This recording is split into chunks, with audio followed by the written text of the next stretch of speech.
Welcome to Clixed Off, brought to you by Lucky Dice Cafe out of Huntsville, Alabama. Check them out at LuckyDiceCafe.com.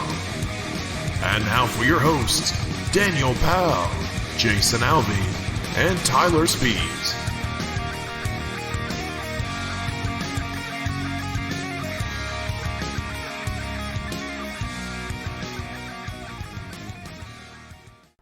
Hey everybody, welcome to Clixed Off. Today it's your host Daniel Powell speaking. Just want to let everybody know that Clixed Off is brought to you by TrollandToad.com, world's largest HeroClix retailer. Find HeroClix new and old on TrollandToad.com and save 5% off your HeroClix order with coupon code CLIXEDOFF. Merchant and pre-order items do not apply. If you like what you're hearing today on Clixed Off, check us out patreon.com/ClixedOff. $1 and above gets entered into our monthly giveaways. $5 and above gets entered into our Discord channel for our patrons, where we talk about HeroClix strategy and tactics. And additionally, this month, our $50 Troll and Toad web credit is going towards our patrons. I'll make a post for that on our Facebook group here sometime this month. So, joining me tonight is Jason Alvey. How you doing? And you'll notice there was no nickname. Thanks to YouTube commenter JT, it is okay that you couldn't think of a nickname for Alex. I don't think they'd be that very missed in general. So this is for you, JT. And then also joining us tonight is Tylor Speeds. Hello.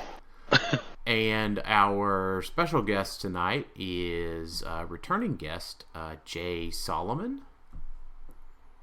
Wow, way to bury the lead, but okay. Hi, hey everybody. And joining us is your 2022 Canadian National HeroClix champion, Emily Roet. Yeah, Roet. You know what? We just went in with it. I was like, I forgot to ask you how to pronounce your last name. It's like poet, but with an R. Yeah, right. Well, so congratulations and thanks for joining us tonight. Thanks so much. Woo! Congratulations. Yeah, absolutely. Oh, before we get started, I'm going to have to disagree with JT. I already missed the nicknames. I do too. Yeah, so sorry, dude. Sorry, JT gets one episode at least, so this is a nicknameless episode for JT. So tonight we have a two-part episode. We're going to talk about Emily's crusade through the Canadian wilderness that is the HeroClix National Championship. And we're going to talk about maps on our continued road to nationals. Well, in this case, specifically U.S. nationals. Emily, we're going to start with you tonight. So lots of questions, right? So I was telling you, and then Emily, you haven't been on before, right? I'm not forgetting something. I was on one with Sam before. Okay, Sam and yourself. Okay,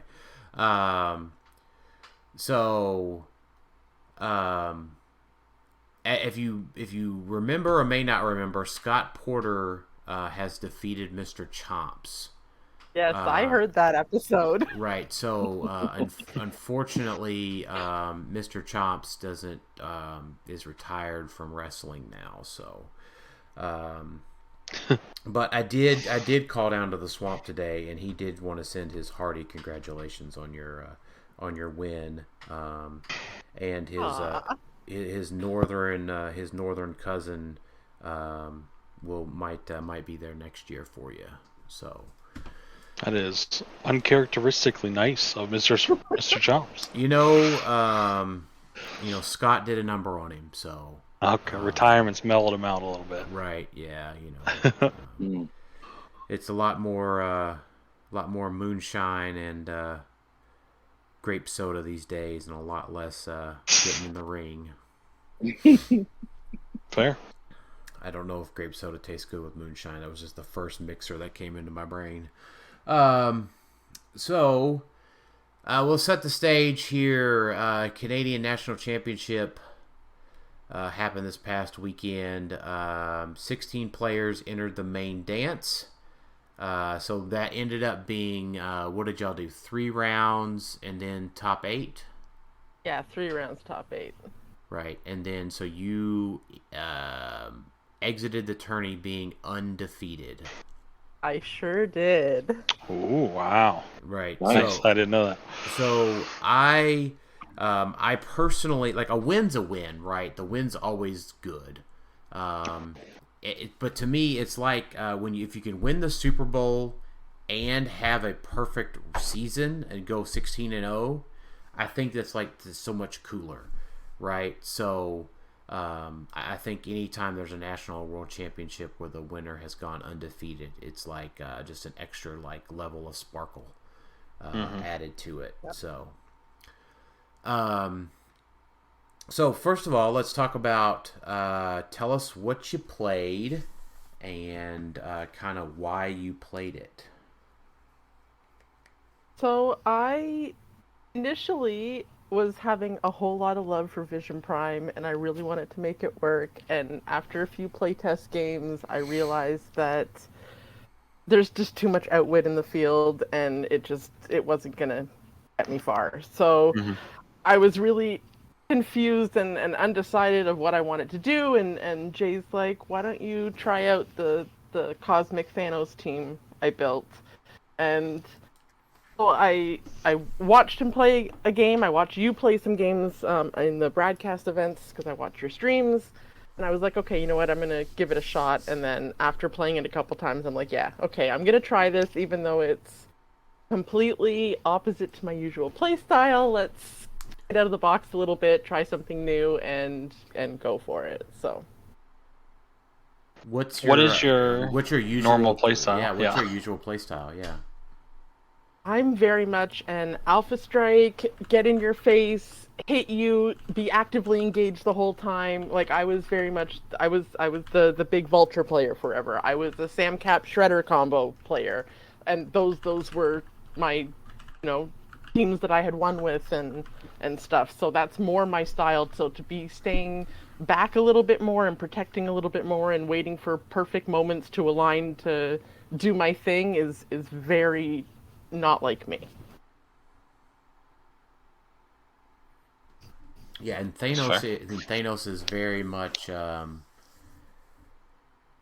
got to be patient. It's tactical repositioning happens a lot. That's a nice way to put it. I rolled a 1 on my gem. I need to hang back and protect a little bit. I can't be in your face right now. Yeah. Right. So what was the what was the Cosmic team? What all was included on that team? So it's Thanos. There's Sprite from the Eternals on the lower dial. Star Sapphire from Wonder Woman 80 on the lower dial.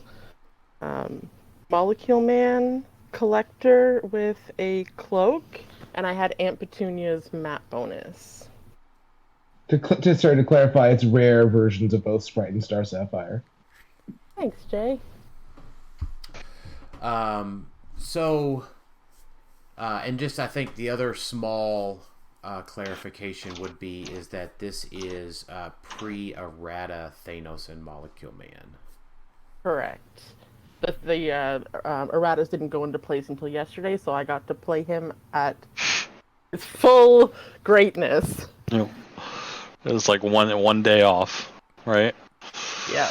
But you also got the Collector errata, which very well could have mattered, because in our playtesting games, I definitely did the pulse wave thing over a bunch. Yeah, and because that wasn't part of the watch list, it was just an actual errata. I got to have that part on my team as well. Yeah, because it came out that like Friday, I think, right? It came out just. I think it was literally Saturday morning. It was that morning. Friday. I that's saw right. that morning. That's right. Yeah, it was like midnight. They posted it at like 1 or 2 o'clock in the morning. Yeah, because I took a screenshot and sent it to Jay on my way, like in the car traveling. I was like, Jay, have you seen this yet? Just want to make sure you're aware, Jay. And the best something part was that I happens. almost didn't see it because of the whole, Canadian internet. Yeah. Right. Yeah. So that was I saw y'all posted that, and I work in telecom actually, and I never looked and seen what, by a maintenance update that. Hold on, I'm just looking to see because y'all had a huge like nationwide outage, right?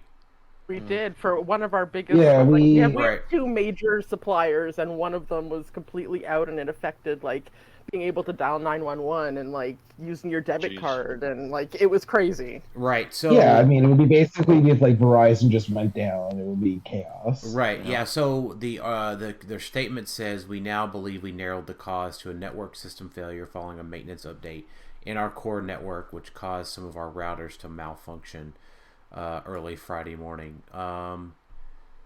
Yeah. So I can tell you that that should tell y'all how fragile telecommunications networks can be.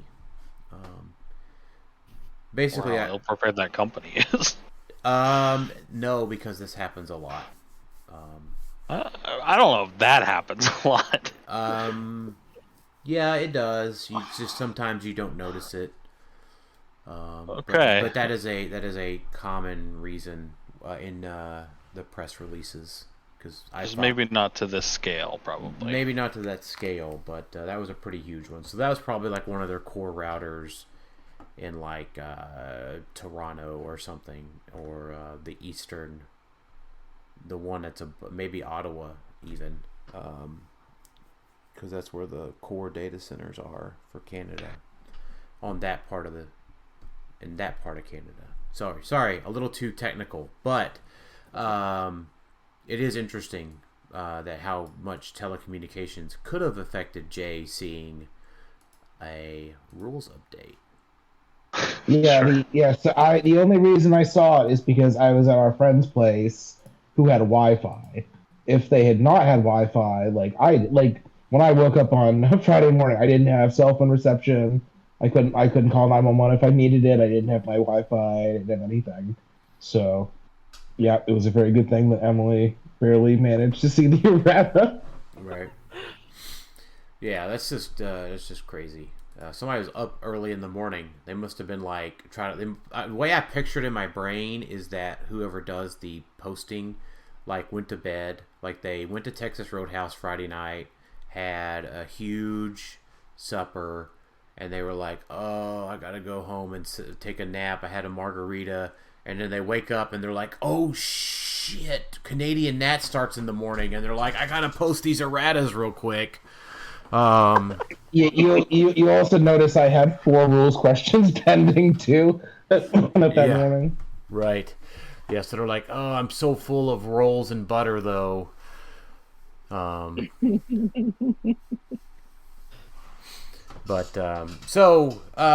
you got up there Saturday morning. Now, just something so as you went through Saturday, did you get to play any BRs?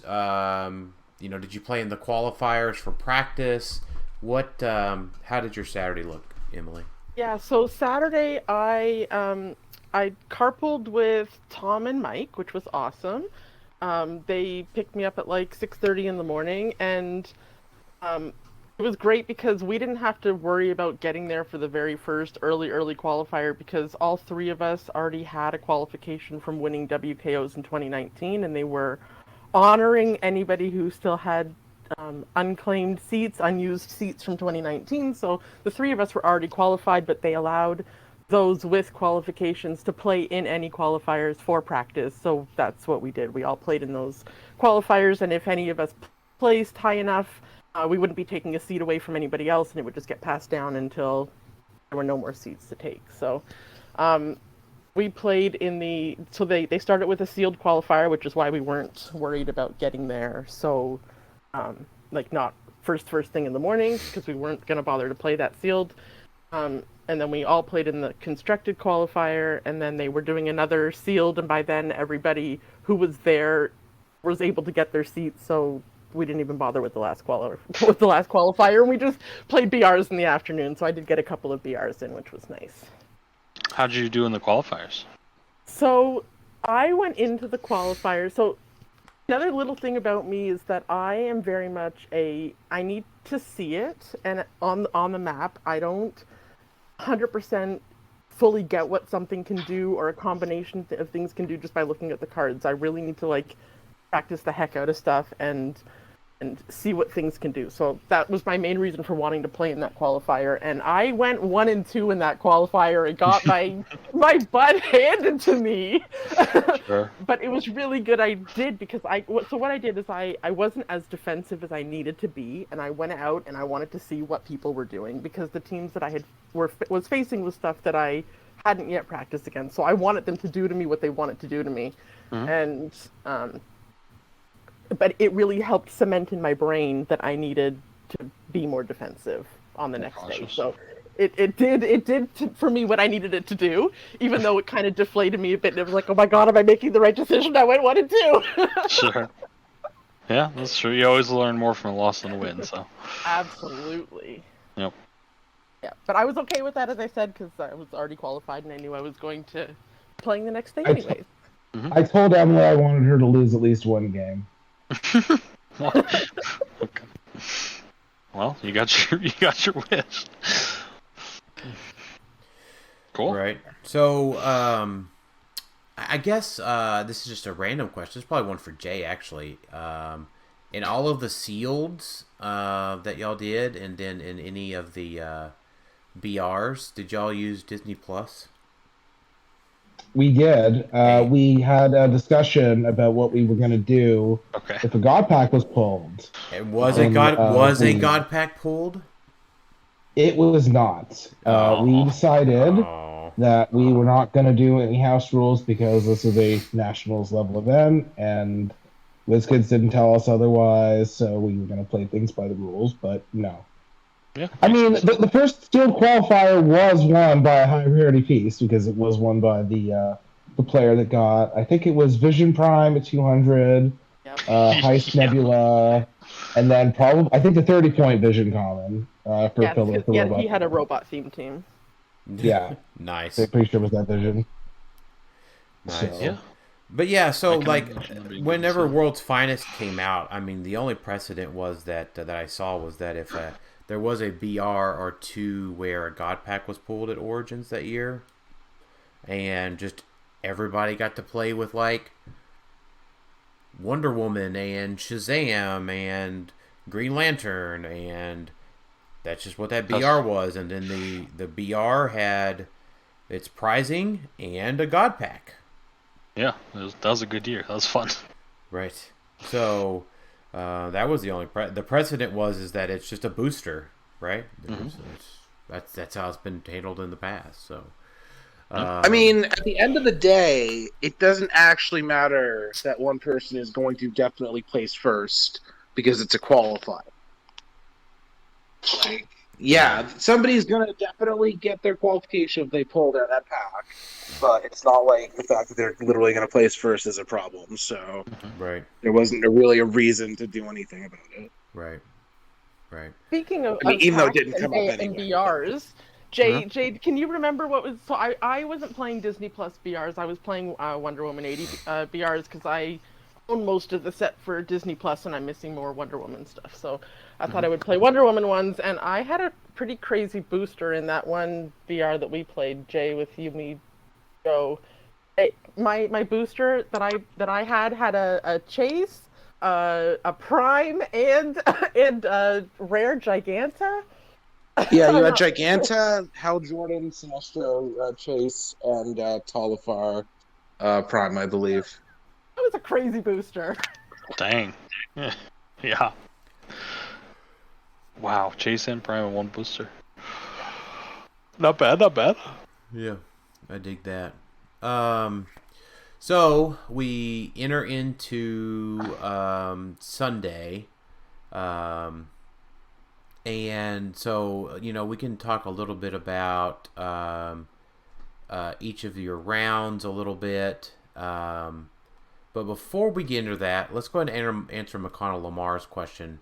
You talked a little bit about maybe doing Vision Prime, but was there any like last minute? What other teams did you consider for the tournament besides Vision Prime? Like after you played Thanos a little bit and you were like, okay, this is the team for me.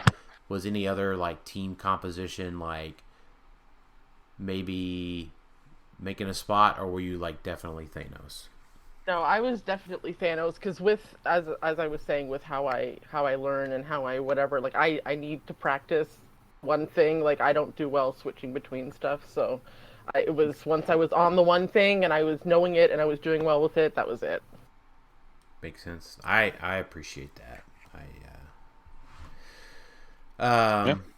So as you go through, kind of each of your rounds here, make sure to mention for Paul Cote here, what were your opponent's map bonuses and how often did you win map? So as you entered your first 3 rounds of Swiss, who did you play? Kind of what did they play? And well, we know how it ended up, but any like pivotal moments as you go through that in each round. Well, I think I can just answer the Paul's thing fast and easy because that's fine. I only won map once in my top 8 game. So my opponent in that round had the Aunt Petunia's map bonus as well, but he pretty much came up like into my face, so like it didn't matter. It wasn't. You had already beaten him in Swiss after he had won map. It did not matter. It would not have mattered if he lost map, and it would not have mattered if Realm of Death was banned either. Essentially. Yeah, because I only had played on it the once, but I had already beat him not on it, so. I don't think it's correct to assume you're ever going to win map with Thanos with how low his theme is going to be. Right. I know, like Tom had a map bonus, but he won map and didn't put us on that map. David Creighton, my first round opponent, didn't have, or he had a map bonus but didn't play on Aunt Petunia's, so he didn't get his map. So it was just me getting my Aunt Petunia's constellation in every game except for top 8. Why is everybody playing Aunt Petunia's all of a sudden? I don't get it. It's an amazing constellation. No, the constellation is. I mean, we now after a rotation we have 2 constellations, right? Or we have 2 map bonuses, right? And if you're playing a team that you assume is going to lose map, it's incredible. Yeah, I don't know if incredible is the right word. It's ridiculous. So it's good. It's good versus opposing Thanos's if you lose map, and. It's honestly a map bonus is just better in a Thanos mirror if they don't have a map bonus, right? Because it puts you 175 to 180. Yeah. Also, like Zakarian is in the format. He has an 8 range at Wit Perplex. Scarlet Witch has a 7 range at Wit Perplex and Prob. Shield exists. Like, there's a lot of stuff that has high range. Like, I don't know. Yeah. Like, I'm not saying it's mandatory, but if you have 5 points and nothing better to spend it on. I don't think you can really go wrong. Yeah, that's true, because there's no other options for 5 points. You're not really squeezing another object, especially on Thanos. Because and you definitely it's good to have the 5 points in the mirror for sure. That's also partially why Sprite's there, so So Emily, I have one question for you from all your rounds. Was your cloak ever stolen? Lots of times. Yeah. I would say, like, without looking and seeing exactly what happened in all my matches, at least half. Yeah. I am of the opinion that was fine because of how it is not easy to deal with the cloak unless you have very specific things. So, we'll talk about, like, the Tom game later, but it was ridiculous what Tom had to do to get your cloak. Like, I don't know. Yeah, and anybody else who got it, whoever was getting it, was dying. So.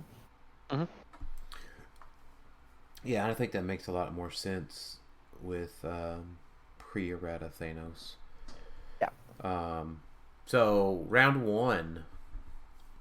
David Creighton. You guys know him from David C. playing a lot of the Bradcast stuff. Oh yeah, absolutely. David, I will not to go too much there, but David, most Canadians vie for my favorite Canadian, and David is in strong contention for my favorite Canadian. Most Canadians vie for your. That's a big statement. I mean, I don't know every Canadian. No, that's true. But most of them. But every Canadian that I know vies for my favorite Canadian, and David is no exception. Gotcha. Okay. I mean, I will go on the record as saying that Emily is my favorite comedian. I'm partial to Justin Bieber, so. Yeah. So what? Being number 2. So what was David playing, and kind of how did your match go down? Yeah, so he had a +8 scientist team. He was playing Chase Valeria Von Doom, the beast that can attack after being carried. Puppet Master with the clay, Teen Lantern, 2 flashes, Tacky, Molecule Man, and the cloak and the emotional modifier. He won map. He put us on Hank Pym's lab, and he equipped his cloak. He got the emotional modifier to Valeria, equipped them, and I actually got my cloak onto a collector. So anytime that I was equipping the cloak, it's always going on collector so that he can help Thanos' mobility better. And that way I'm not triggering as many opposing destroyer rolls potentially by having somebody who's not really attacking being the one equipped. So I stayed back, barriered up. He moved up a little bit, and his placement was such that his Battle Fury that he chose with Valeria wasn't seeing half the team, and I chose to, instead of mind controlling those I can see, I did a damage shot with Thanos first to just one-shot her, and then mind controlled the heck out of people. Yep. So, yeah. So I just that game went fairly easy. Just I picked off pieces. I ended up. I think at the end he had Sicarian and Puppet Master still on the map, and everything else was dead. So 15-0 for that match. Out of all the matchups that you could have seen there, that was definitely one you were happier with, I think. I think so. And yeah, it was probably my easiest match of the day. I think that was one of the questions of that I saw in the long list of questions. It was, yeah. Matthew Lanier, I think I'm saying his name right. Yeah, so that was his toughest matchup and easiest win of the day. So yeah, I feel like pre-errata Thanos, that team struggles a lot, right? Because like if you equip into a character that dies in 4 damage, Thanos is gonna shoot that figure. That's definitely I tell you, pre or post errata matters. Yeah, I tell you, I'll miss him. Who? Pre-errata Thanos? Yeah. I said no. Dan doesn't get to complain. I sent him the gif of Thanos saying that the sun will rise on a grateful universe, and Thanos can retire now. I know. Okay. You can't complain. I'm not complaining. I'm just saying that he's gonna miss him. I'm gonna miss him. Just hearing that you were like, yeah, and I just did a damage shot and one-shotted Valeria. I'm like, yeah, buddy. Yeah, you did, didn't you? Yeah, you did. You're just... this is going to sound like a diss, but it's not supposed to be. You're just mad that my Thanos variation is better than yours post-errata. That is true. I am Spider Pharaoh just keeps dying. So, but I think I don't think there is a Thanos errata, a Thanos variant for me post errata now. So, I've already put him back in the box. But there was TikTok on that. Clixed Off on TikTok. Round 2. But yeah, and if we also want to. I know that there's another one of the questions that says pivotal moment. So the pivotal moment in that game was definitely the one-shotting Valeria. Sure, that makes sense. We may as well cover them as I'm going through them, right? Yeah, absolutely. So I do like that you didn't wipe round 1. I think that's, if there's anything that I have that's like, because if you wipe round 1, you typically go straight to the top, and sometimes that can be bad. But I don't think it's ever like definitive one way or the other. But you didn't go quite to the 2 folks that would have wiped their games. Right, and I think that definitely played a factor in what my matchups ended up being along the way, because looking at the other tables, I was like, I think I have more favorable match with the placement I was in, every step of the way. It was something that I consciously noted, Real quick, was there any matchup that you were like worried about that you didn't want to see?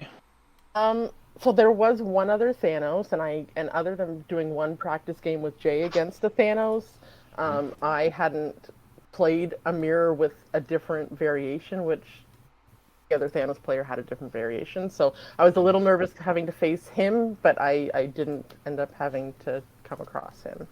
Yeah, I think in the pictures that I saw, I think the other Thanos, and maybe Jay, he was playing the Spider Pharaoh version. No, he wasn't. He was playing. Oh, he had an Uatu something. Oh, really? No, it was just Uatu, Star Sapphire, and Captain Marvel and the equipment. Oh, okay. I thought I saw Pharaoh, but I could have. But yeah. Anyway. No, I think the only Pharaoh in the room is Devin. Interesting. Maybe Devin was facing the Pharaoh, or maybe Devin was facing the Thanos. Well, sorry, just before we go on, you mentioned the low scoring thing, so that was part of our preparation. You were partially involved in this, where we had to talk to Emily about how the mindset you have to take on when you're playing Thanos, and that kill 125 and stay alive. Yeah. So I had to I had to really reinforce that you're looking to score 125 points. That's right. And you have to be a survivor. That's funny you put it that way. Thanos is going to lose his friends along the way. It's funny you put it that way, because there's a speeding ticket program here in the States that's called Alive by 25. Wow. But I like it. So it's a score 125 and stay alive. Yeah. That was my mantra. 125. I was very proud when I saw that she was finishing games in her starting period. So that's exactly right. So it was good. Thank you for helping there. I know that I recruited you to explain the Thanos mindset, because you could do it better than I could. That's right. Strategic repositioning. You gotta play it like Infinity War. You're gonna win however you have to. You just have to be alive at the end. And then... That's right. All right, round 2. All right, round 2. I was against Asia, our sweet friend who let us crash at her house, which was completely awesome. And she, I'm gonna say, is tied for my toughest game between her and Tom. So she was playing a +7 Spider-Man family team of 2 Flashes, Mary Jane Watson, Miles West, Marvella, Chase Agatha, Saki, the Dimensional Watch, and Cloak of Levitation. She won map, of course. She put us on Fallen Asgard. She made some paparazzis, got her cloak to Saki. She then sent out a charge flash to steal my cloak, but she couldn't get him back quite far enough, so I phased out Sprite far enough to outwit the senses. I think I had 2 gems that turn. I forget so much of my gem rolls, but I chose space on at least one, and I TK'd out with Star Sapphire, shot, and then spaced back to be able to barrier up.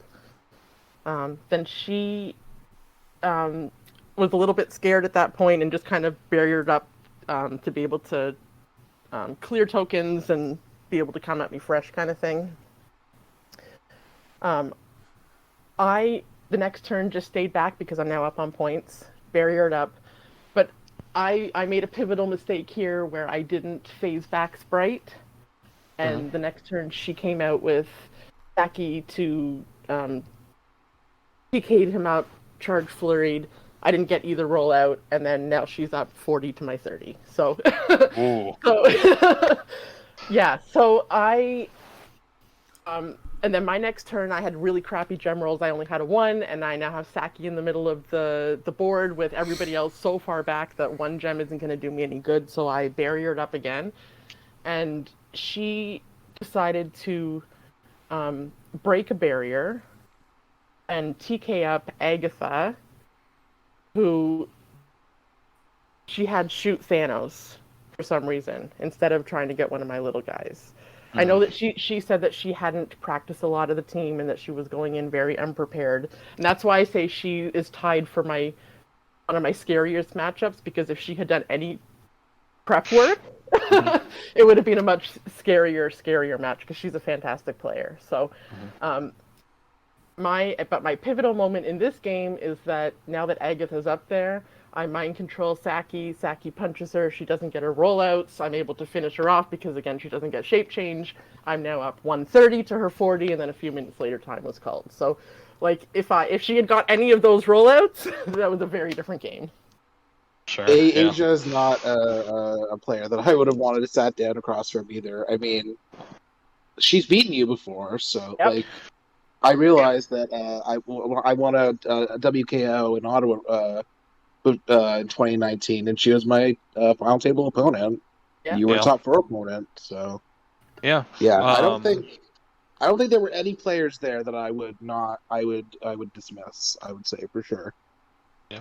A couple things that stick out for me is, first, I feel like if you can't deal 10 damage to Thanos, you just ignore him that turn. If you can deal 10 damage to Thanos in one turn, sure, go ahead. Otherwise, that's my rule of thumb. You just ignore him and you kill everything else, because he'll just heal back up the next turn, and he'll, if you hit him for like 2 or 3, his attack goes up. So, and then he heals the full. Yes, she hit me for 2 and put me on the 50. Yeah, so like okay, and you like guarantee back to top dial next turn. So that's generally, but that comes with practice against the build. And then the other thing is the Dimensional Watch on Spider-Man Family, I actually never considered that. That's a cool little trick there. I'm probably going to look at that. Yeah, I mean, Tylor, I would say in our practice, we do not use Colin from the Spider-Verse at all. Nearly enough. I agree. And we need to, because it's so hard. Right. It's so hard to remember. Because, I mean, Auxxit was playing a team that we are very close to what we're playing, right? Mm-hmm. So, like Miles West has Colin from the Spider-Verse, and you've never done it. Yeah, I know. I just forget, and it can be so pivotal too. To be fair, 1776 has it as well, and I've never done it. Mm-hmm. Jason, can you redeem us? Have you done Colin from the Spider-Verse? And Jason is. I'll jump in and say that as a Spider-Man fan, I just never successfully rolled it, so it doesn't actually matter. Gotcha. Yeah, Jason is falling asleep on his couch, I think, because he's on. I got the Spider-Man fan part covered. Don't worry. Okay. You're good. Definitely something I gotta remember more. But that's a cool little tech piece there. So I guess my question for you on that round. Do you think that you should have went all in on Agatha, or was there an opportunity to, like, say, KO the TK Flash? He was too far back. Like, I don't think I could have reached him how she was. Like, even if I mind controlled, like, both, because Zakarian was, like, literally in, like, row 3 or something, so there was no way I was getting him anywhere near, and Agatha was pretty close as well. Gotcha. Was there no way to, I guess we're kind of picking it apart, but was there no way to, like, get an outwit off on Agatha for super senses? She was in stealth. Yeah, but you could. Yes, Emily does not have stealth busting outwit unless you include Molecule Man making water.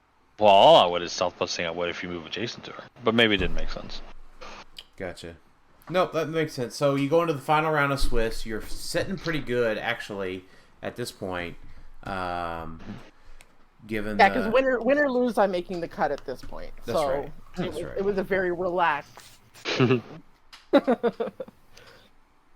Those are always nice. Now, was your opponent in the same relaxing mode? Had they gone 2-0 as well? Yes, they were sitting at table 2, I think. Yeah, we were at table 2. Yeah, we were at table 2. Okay. Right, because sometimes the 2-0 could have faced the 1-1, depending on how the math worked out. So, like, there could be a table where, like, someone's relaxed and the other person's like, "Let's go, let's get this done." So, but who was your third round opponent? What did they play, and how did it go? Yeah, so his name was Daniel Lennox, and he was playing a really unique +6 mystical team. So he was only a +1 on me for map. He was playing Wonder Woman and Jumpa, Doctor Strange Recruiter, Scarlet Witch the Common, Felix Faust, Doctor Doom Chases, the Scarlet Witch, and Waldorms. I had a little bit of input on this team, so if you had any particular questions. He won map. He put us on Otherworld Castle.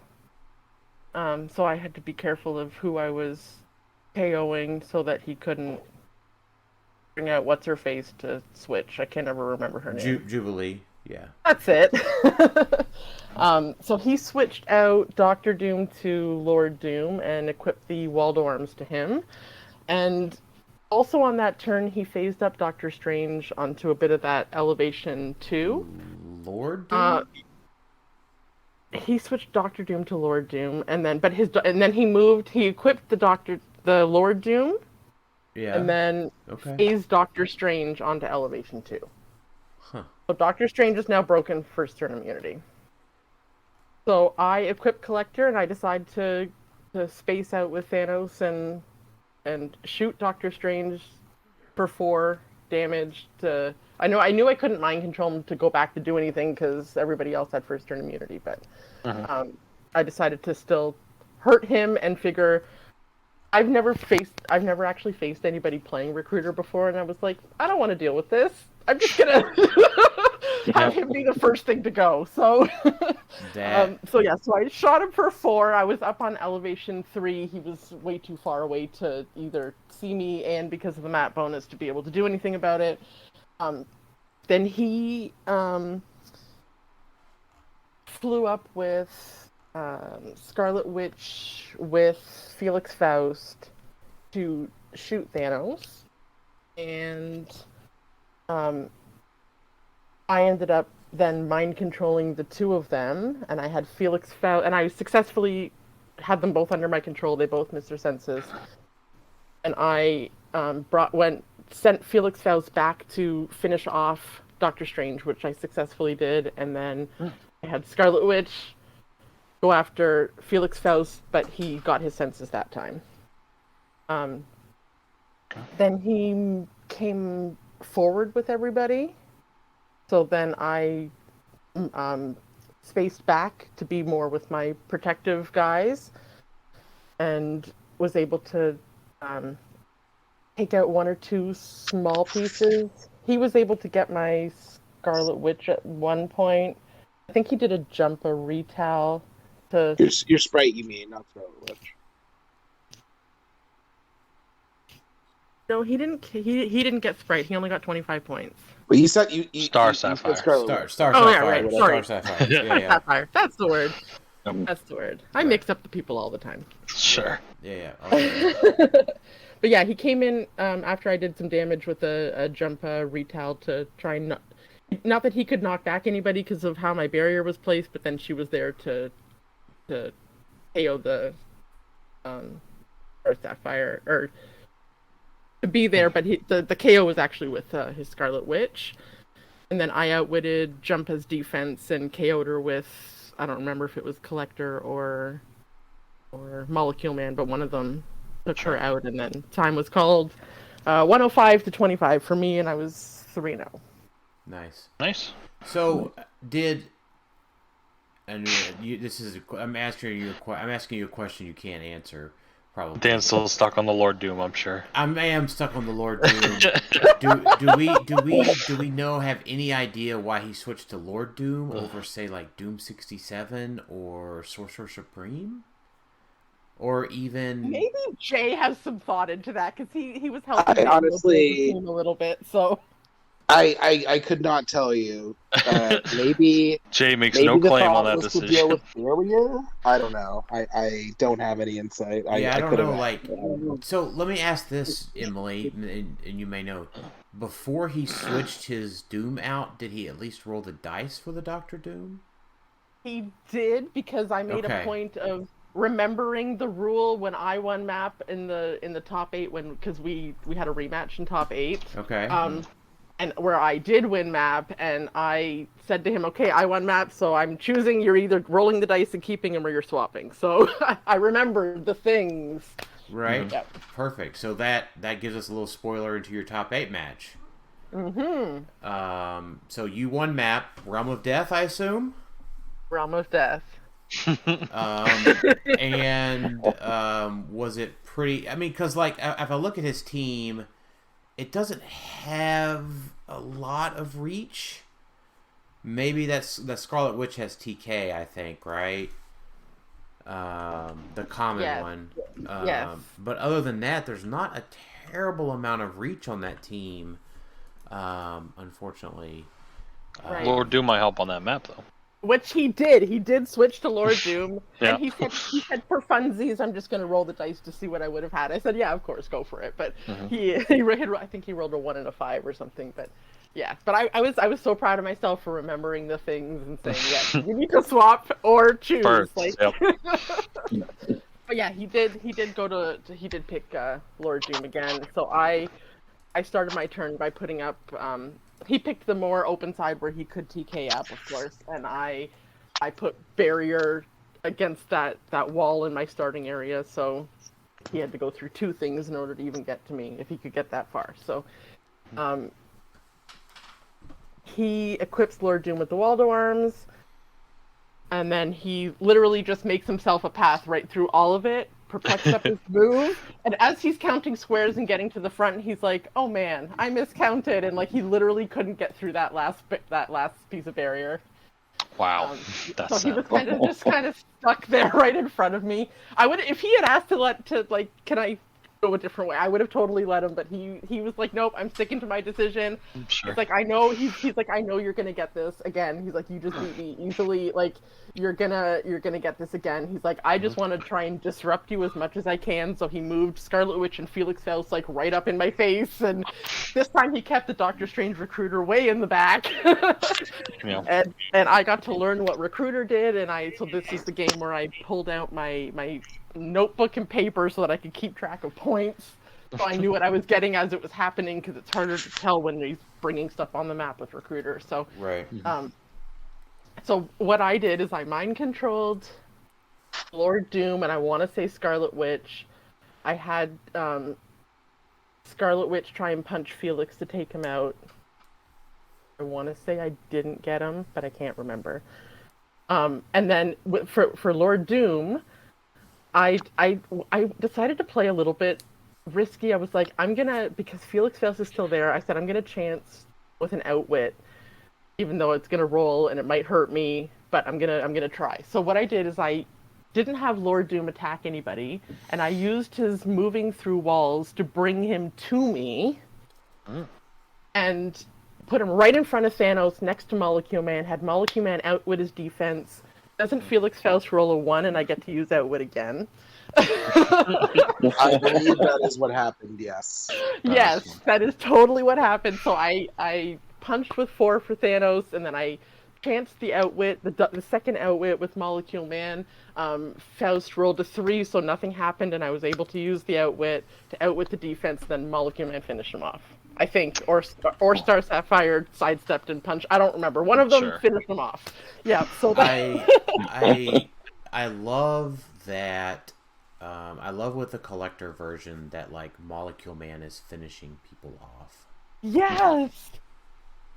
Yeah, and I think I might have used him because he has the higher attack than Star Sapphire. So. Mm-hmm. Yeah. Makes sense. That is true. All right, so it doesn't sound like there may Sorry, have. just really quick. I did manage to get a message from Daniel. He said that he wanted the full movement charge and wanted reach, is why it was Lord Doom. Okay, fair enough. So it doesn't sound like there may have been a pivotal moment. It sounds like the pivotal moment was the dice roll for map. The dice roll for map, and I think Felix Faust not getting, not hurting Molecule Man on those outwits, like to be able to just take him out easily. Sure. Or just being able to use outwit, right? Yeah, exactly. I mean, again, you already won the matchup when you lost map. I don't really know that mattered, but like, I don't know. It took it from an 85 to a 99. Like, I don't know. If you're unable to outwit that Doom, he's tough to chew through, right? Because then Thanos is hitting him for 1 instead of 4, and then nobody else can damage him. If you can't, like, if both are outwits fail that turn, you're not killing Doom, and then he's just there. So it could have mattered for sure. Mm-hmm. Yeah, for sure. Yeah. I mean, I meant more the map roll than the Faust specifically. Gotcha. Sure. All right, so you go into top 4, and I remember this because I got a couple of updates. You faced Devin, the defending 2019 Canadian HeroClix national champion. I sure did. I helped design his. Yeah. Sorry. I just want to say I designed the team and gave it to him. So if you have any questions about it, you can ask. Or me and Adam worked on it. So. How many starters are on it? We almost had one, but it ended up being not a starter instead. But we definitely talked about it. So. That's fair. Sure. And so I once I saw that I was facing Devin instead of who was Devin facing? It was against Pat, right? I think. Yeah, it was Pat in top 8, and Pat was on X-Men and had a bunch of maggots and stuff. Yeah, see, and I had never done a playtest game against the X-Men team, but I had playtest against Devin before, so and in playtesting I did beat him. So I was feeling okay with that because what was his team? So his team was a +8 Spider-Man family team of Chase Scarlet Witch, Monica Rambo. Oh yeah. Sicarian Iron Man, Mary Jane Watson, Marvella, Venom Magneto, Human Torch, Spider Pharaoh, and the Cloak. So just to clarify, that's common Monica Rambo and 20-point unpainted Human Torch. Mm-hmm. He put us on Desert Wedding. He equipped, TK'd up Mary Jane, made paparazzis, got rid of my cloak. Yep, very common thing. That's what you do. That's what I do. Yep. That's what Mary Jane does, right? Yep. How many paparazzis did he get? Do you remember? That first one. It's just because if you're playing her and you get if you have 2 that you don't need, you can actually. I think it was 1. I really feel like it was 1. I want to say 1. I want to say 1 as well because I think I KO'd it at one point and then he made more and I think he only got 1 again. Okay, makes sense. Yeah, I'm pretty sure it was 1, then 1, then 2 or something. If you get 2, then you can actually bring their cloak back to your team and equip it. So it's pretty fun. But anyway. I just barriered up. He moved up mid-map with his crew, and he placed very strategically so that there was people with rollouts next to people that he wanted me to not be able to kill. Mm-hmm. So he's a very good player, as you know. And Thanos doesn't like rollouts, right? Thanos does not like rollouts at all. But I know my goal in this first turn where I'm attacking him is to take out Venom Megs and maybe Human Torch, because that's his mobility, and if I can keep him from not being able to easily move Scarlet Witch to me, then that's better for my game. So I mind controlled both Pharaoh and Sicarian. He didn't get his senses on Pharaoh. He had Pharaoh next to Torch, and I don't like rolling breakaway to move before attacking, so I almost always attack. So I hit Torch to put him to stop, and then I did risk the breakaway with Sicarian to try and get him around to reach where Venom Megs was. And Devin used every single prob that he could to prevent me from doing it, and in the end, it worked, and I was not able to move, so I couldn't attack with. Oh no! I was hoping that it was just like 4, 5, 6, 4, 5, 6. No, so every single, yeah, he used every prob, like anything in his power to stop me, and I used everything I could to try and make it work, but it didn't. Sure. So what I did is I used my power action shot with Thanos to double target Human Torch and Venom Magneto, and I was successfully able to get them both out because he did not get the senses on Venom Magneto, and with the collector damage, it was enough to also take out Human Torch. Nice. This was the one time you did something you didn't like. You did something that I didn't like because I thought you should have moved Sprite up to outwit Venom Magneto's super senses, but you got lucky. So I got very lucky. Sure. Yeah, I got very lucky. Yeah, so that definitely put it in my favor. Luck has nothing to do with it. It was 50-50. Either he hits the senses or he doesn't. The 50-50 doesn't work. Yeah, but you're not watching your best friend when your best friends risk a rollout in a top 4 nationals. So I mean, I was just like, no, just commit. Just you got to commit Sprite. I don't know. I felt in general like you could have committed Sprite more. But, yeah.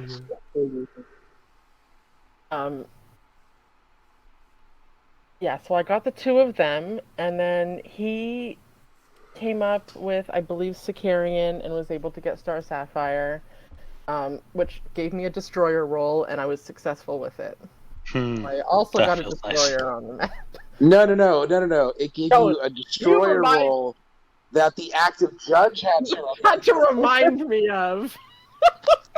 Okay. Because Emily was very lucky I was active judging in top 4. Was this the first time the destroyer came out? At some point, so first time you feel like it, Emily. First time that I actually rolled for him because I remembered he was a thing because Jay reminded me, yes. So are we saying that the memory mnemonics that you were doing like for weeks before you forgot to just do them all up until top 4? So should we answer Matt? We can. Now's as good a time as any. Yeah. Right. Yeah. So Matt. Let's see. Who? Make sure I specifically say who asked. Matt Ryan. Matt Ryan. Yeah. Okay. Yeah. Yeah. So did you forget to roll for Destroyer all day?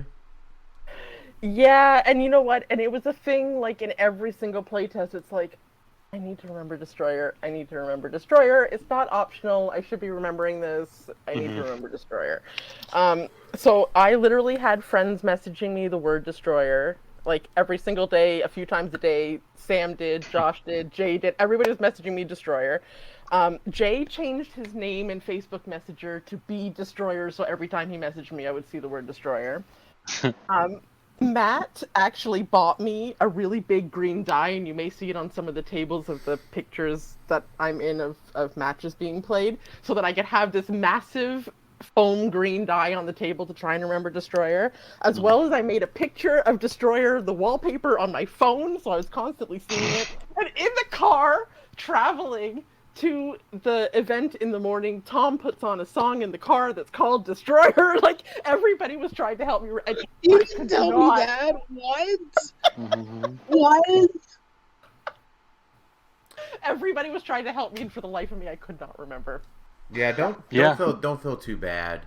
I mean, at the Huntington's event, I did not roll for my Destroyer all day, and I got second that event, so like it's definitely hard to remember, and it's something where it's just like the troublers and troublemakers, like that became second nature. This will eventually. I think people are finally starting to get it now. Like I'm actually starting to remember it, but same here. that's like this week. I think for me, that it's just starting to click. But it eventually becomes second nature. But it's so hard. It's crazy because every game at the beginning of the game, you know it's going to be there, but you just don't. Yeah, it's tough. But glad Jay was there. But to answer Matt's question, I think the one that was the most impactful on me to remember Destroyer was my wallpaper on my phone, because like I'm constantly on my phone, right? So every time you're on your phone, I'm seeing it. So yeah, it's definitely the wallpaper on my phone. But yeah, so back to my game with Devin, and I can't remember the order, but I think I outwitted Pharaoh's senses, and I was able to get her KO'd somehow, and then I got Scarlet Witch to her stop click, and I think it might have been Destroyer that actually shot Scarlet Witch to take her out. And at that point, his Sicarian was double tokened. He had only taken my cloak and Star Sapphire for 30 points. But yeah, so his Sicarian was double token. I outwitted his willpower. He only had little pieces on the board now that could actually do anything. We knew time was going to be called soon, so he looked at me and he goes, "Okay, Emily, this is yours." Like, I don't think, he goes, "If you want to keep playing, we can," but he's like, "Yeah, that's it." So, yeah, he just decided to call it. Right. Whew. I have seen the look that was on Devin's face. Did you? Did he send you a picture? No, based on what she said, I have seen it. You've seen that look. Okay. Okay. It mirrors what at the end of Infinity War, after Thanos did the snap, the look of utter desperation on Thor. Yeah, right. Sure. Because he was there. But anyway, yeah. No. The pivotal moment in that game was definitely being able to get out Torch and Venom Eggs. Yeah, that shot. Turn 2. Yeah. I would have called the pivotal moment the Venom Magneto not getting his roll out, but okay. Yeah, well, that's what she's saying. Yeah, she's saying that with that shot that they both died on. That's pivotal. Yeah. All right, so top you go against Tom. Tom. So but it could have potentially been against the other Thanos, because that's who Tom had just beat. Who was that other Thanos? Dan Smith. Okay. An Ottawa local. Ottawa local, yeah. Ottawa local. Okay. Right. Yeah, I'm looking at his. I played against him at top 4 of a WKO before. He's a reasonably good player. Yeah, he's got Thanos, Captain Marvel, Star Sapphire, and the Watcher. But he's playing U.S. Agents Shield. That's the willpower one, right? Reflexes one. Interesting. Reflexes is actually surprisingly good on Thanos, because turns out you want to be punching him a lot. That's true. That's true. And then Captain Carter's shield, for which I assume would be in for the starter Watcher. Mm-hmm. I do not approve because he does not have Collector, but I suppose that Watcher is also technically like a legal HeroClix piece, so true. I couldn't not let him play it, but I was just not happy about it. I guess with the Collector thing, though, I mean, the TK was huge from Star Sapphire on that particular team, but he would have gotten the bonus. For sure. He would have gotten the bonus, right? I couldn't actually complain. Right. When the top 8 had 3 Collectors and top 2 had 2. Right. So, That's true. So Tom is playing my personal favorite keyword, Latveria. Yes. And Gladdy Daddy. So. Yep. So it's Collector, Doom the Annihilating Conqueror, Emperor Gladiator, Star Sapphire, the 45-point Doctor Doom, and Scarlet Witch from War of the Realms? Yeah, the common. The taxi that just has Latveria because of Children's Crusade. Interesting. I forget that she just has Latveria. So Tom. She and Doom got together like briefly in that story, I think. Sure. Gross. Okay. I'm just going with gross because it's Dr. Doom. Yeah. How'd the game go? So he's built with both of Collector's traits on his team, so he's getting both attack and damage. Yep. He wins map, puts us on Honeymoon Resort, and I'm gonna say that this is the pivotal of this game is Jay telling us that there was an errata to this map and it's actually outdoor, and even though it's printed indoor, and neither of us were aware of that. And Tom had specifically put it on his team as his indoor map, and he didn't have another indoor map. That is unfortunate. He was planning to like barrier around Gladiator so that I couldn't mind control him to kill pieces on his team, and now he was unable to do that. Doesn't Gladiator just shoot through blocking? I kind of feel bad now that he made it all the way to the last round without knowing about the map. I should have let him know when I saw he was playing it. That's my bad. Yeah, but he can just shoot through blocking, though. That's true. Okay. Yeah. That's true. That's true. That's true. But he said that that was his plan was to do that, and maybe he had like a positioning trick or something. Okay. Maybe. I don't know. Mm-hmm. So I chose the side of the map that had the blocking coming out a little bit further, so that I have extra padding against his being able to see through blocking and use my barrier to my advantage to make it thicker and hide. Mm-hmm. He switches to Valeria Doom, which is when we had done a playtest match on Roll20. Wait, the shape change lady?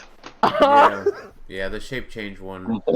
I'm pulling up a dial. It's the one when she rolls shape change, you get dealt your printed damage, right? Yeah. Or she can place herself or whatever. Yeah. Interesting. Okay. It's not. I think the theory is that she's just hard to score. Yeah. I don't know. That's what Adam seemed to think when we talked about over after. Yeah, that makes sense. I guess. Sure.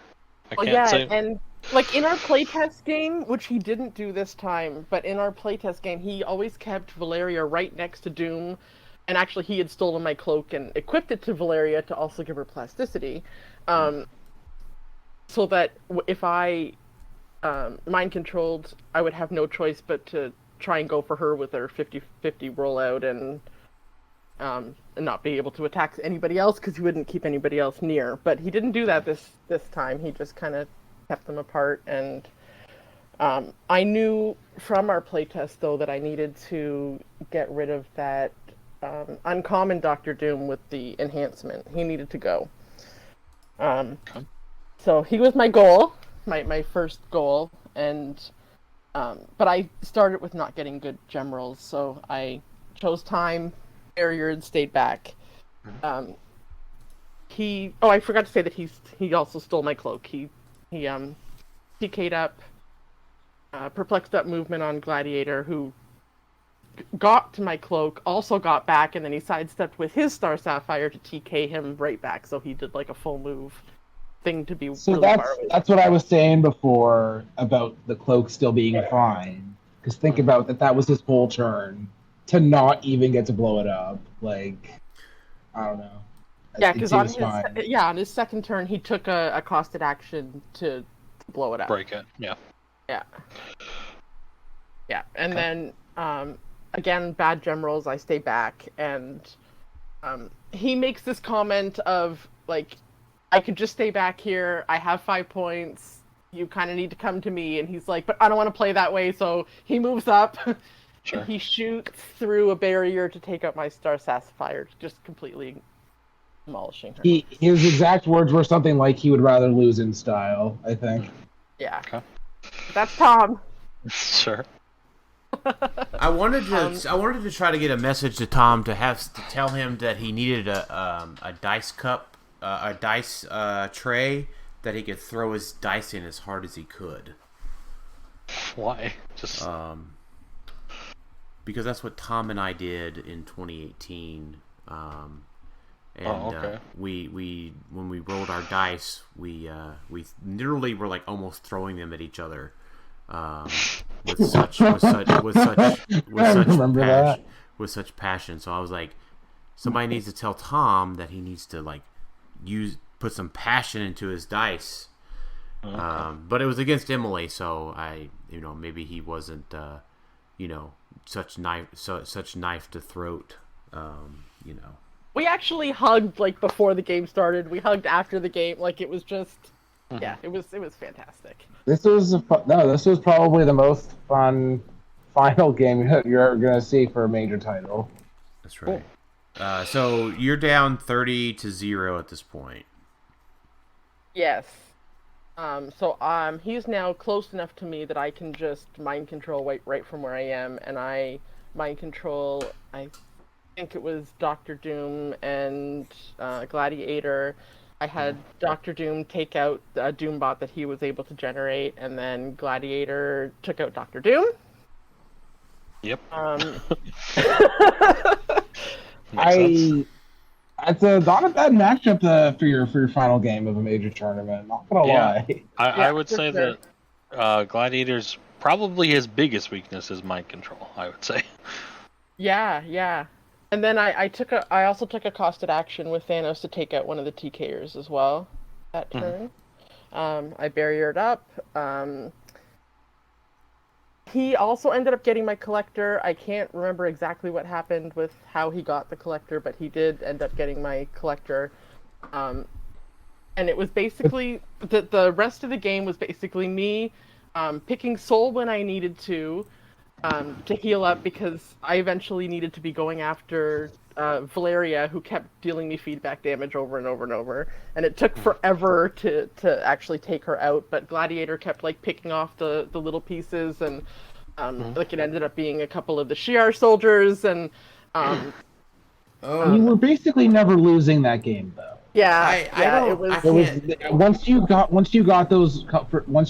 first scored those points. I had that enhancement and the other, and I just kept like spacing back and forth to either side of that blocking that was in my area. As he would come to one side of it, I'd space to the other, and then put smoke up with Molecule Man and tactically reposition.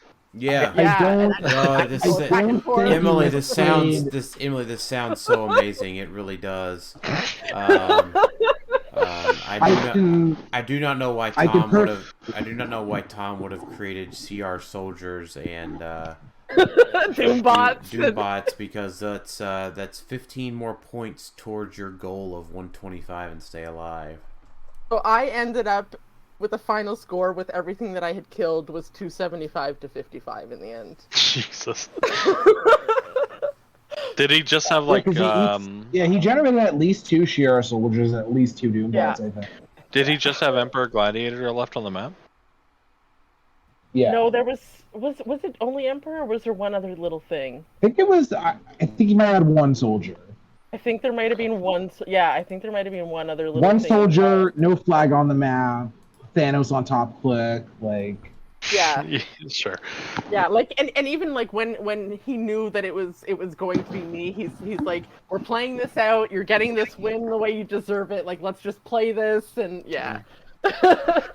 Nice. I can honestly say that the only misplay I saw was you had Super Sense. I forgot one Super Sense roll when he shot me one time that I had time. And you didn't forget the Destroyer, because the Destroyer basically didn't exist for that whole. Yeah, because he didn't have any equipment, and he got rid of my equipment, so we didn't even have to think about Destroyer that final game, which is fine.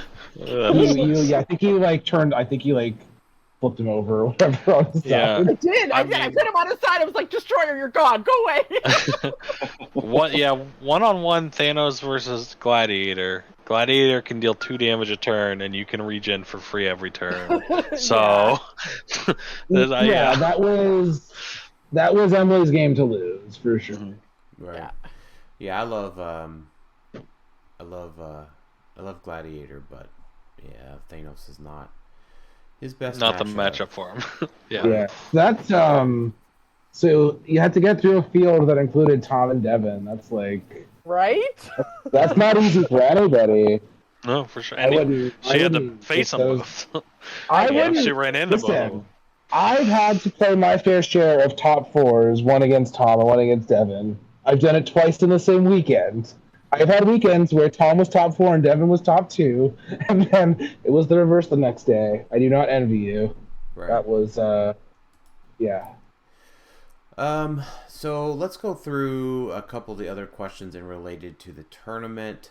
We've got 2 questions here that are similar from Christian Palma and Dan Smith. Christian wants to know, how does it feel to be such a badass? I don't know. I don't feel like a badass. I just You prepared more than anybody did for the event. You feel the same. I know that's another question coming up. So you say that you feel the same after. That just means you were always a badass, right? If you don't feel any different, right? Nothing weird happened. You played 6 games and you had fun for all your 6 games. That seems like you. I don't know what to say. I had a whole lot of fun the whole day. Right. The whole day. Smiling and laughing, like just how I'm talking now, like that's me in tournament, even at top table. Like it's. You were happy as soon as you made the cut, like. Yeah, because my best placement before this was a top 8 of Canadian Nationals, so I tied my previous best placement at a Nationals, and anything I did from there was better. So Dan Smith wants to know, will you let us start calling you the Queen of the North? So I think a bunch of people already have, and I'm gonna say, like, if that's what you want to call me, that's fine, but I really think that I prefer Nancy's nickname for me that sticks, and it's the Smiley Ass Killer. Okay, sure. So that's what she's been calling me for, like, for a few years now, and I think it fits. That's what you have on your tray. That's what I have on my HeroClix tray, is Smiley Ass Killer. Gotcha. I like it. And then Brad Milburn wants to know, do you intend to become a champ? I'm gonna try. I'm gonna be there. Yeah. Okay. I'm gonna be there. So. Good start. It's a good start. Emily has refused to start talking about what she's gonna play for Worlds. I have no idea. I'm still on cloud 9. I'm still in shock that I actually won. I'm just enjoying the moment. I'm not like Right. As soon as she's ready, I'm gonna start training her for Worlds. We're gonna start preparing for Worlds. Don't worry. Right. We need to know the rest of the swordy stuff, right? We don't know the whole set, so we can't prep. Because we don't know. We're missing 2 primes, a bunch of tarot cards. Right. So it's hard to prep. And there might be the first month of the OP legal. I don't know for sure, but that is a possibility. Well, you mean that everything in the boosters potentially. Right. Yeah. Which we have seen literally nothing from the set yet. So we saw tarot cards from but I don't think we've actually seen any figures except for the Apocalypse, who's month 3. I'm going to look here. No, we have not. So let's see. We talked about matchups. We talked about other teams. You know what? I don't want to ask Patrick's question because I don't want this to be a negative answer. Well, yeah, I mean why do we think that so few people showed up to the event? We all know the answer, right? We all know it was last minute. It's because nobody knows where Ottawa is. Right. Yeah. It's got to be like it's got to be the northern Detroit for me to know where it's at in Canada. I actually, Daniel, don't you know me? Do you think I would have a negative answer? That's not my personality. I know. No, I'm just saying. There's been a lot of negative connotation for this particular question on Facebook the past couple of weeks. Yes. And I just want to say that I think Paul Cote had the answer here that I liked. No, it wasn't Paul. It was the gentleman from California that I played out there. Jay, you might remember. I played him in top 4. He played the Mystiques. Emilio? Emilio, yes. And he said, look, we're coming out of COVID. If this type of trend continues into 23 and 24 season, that yes, there might be some reason for complaints. But like, dude, they're just coming out. Be thankful, right? Like, that it happened. Sure, could it have been better? Yes. You know what? We are very critical of a lot of WizKids communications. We are going to be critical of their communication here in a few more minutes. But in regards to this, like, I am glad that it's happening, right? Because we get Italian Nats, I think. No, not maybe Italy. Yeah, Italian. Mexican this year, for sure. What did you say, Jay? Mexico this year, they just announced it. Yeah, Mexico, UK. I haven't heard about any others. Italy. Personally. I think. What's his name in Discord from Australia was mentioning that they may be getting one in Australia. Oh. I don't know. I don't know that for sure. I thought I saw that too. Yeah, I always am terrible with names on the spot. Chris, right? I think maybe Chris. Yeah, Raphael was talking about it, I think. Cool. So I don't know that for sure, but yeah. So I mean, there are countries getting their nationals. So you'll see me at UK Nats. So be there. Right. So you know, it's just there's no negative connotation for the fact that the nationals are happening on this show. We are proud that they are. We are happy they are happening. Next year, we hope that they are better. But you won't need to get passports. I don't know what to tell you. I am going to work on that. I would have gotten a passport, but it was 3 weeks of a notice, and the minimum when you rush it is 5 weeks. You didn't have a passport before. No, because we hadn't been able to travel for 2 years. Right, yeah. I never, so like, I never went to, I never really had the opportunity to travel to Canada for their events prior to COVID happening. So, just real quick, some fun facts that I looked up. I looked up because most people don't know that Ottawa is the most Americans don't know that Ottawa is the capital of Canada. Correct. And I wanted to look it up, and there was a poll on New York Times, and it polled 20,000 people, and 0.2% of Americans know that the capital of Canada. Toronto came out at like 70%, and Alaska was 3% of the answers. So what? Just a fun fact there for everybody. Yeah. So that's the American education system, but wow, that's funny. Yeah. So Paul, we answered Paul. Jay, we'll get back to him in a minute. Brian Poling, I think we kind of answered his question, right? The uphill match.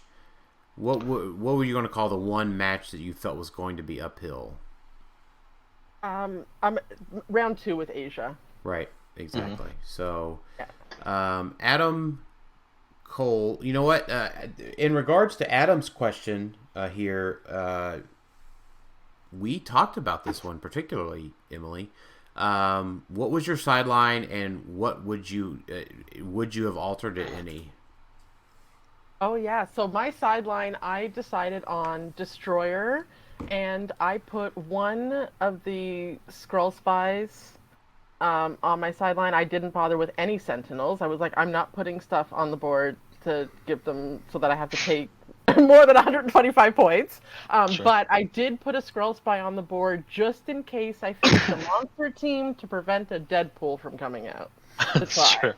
So that was the only reason it was there. I actually faced a monster team on the qualifier day, and I was unsuccessful with my Skrull Spy roll, and Deadpool did come out, but so it was there, and it was useful for that one day potentially, but I did not face monsters on the last day, so makes sense. That was it, and I wouldn't change anything because I'm not putting more points on the board.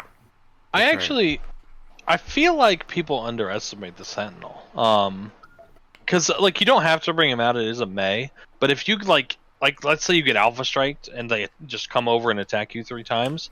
Like, it could be nice to pop him out, and on your team he's like 11 for 3.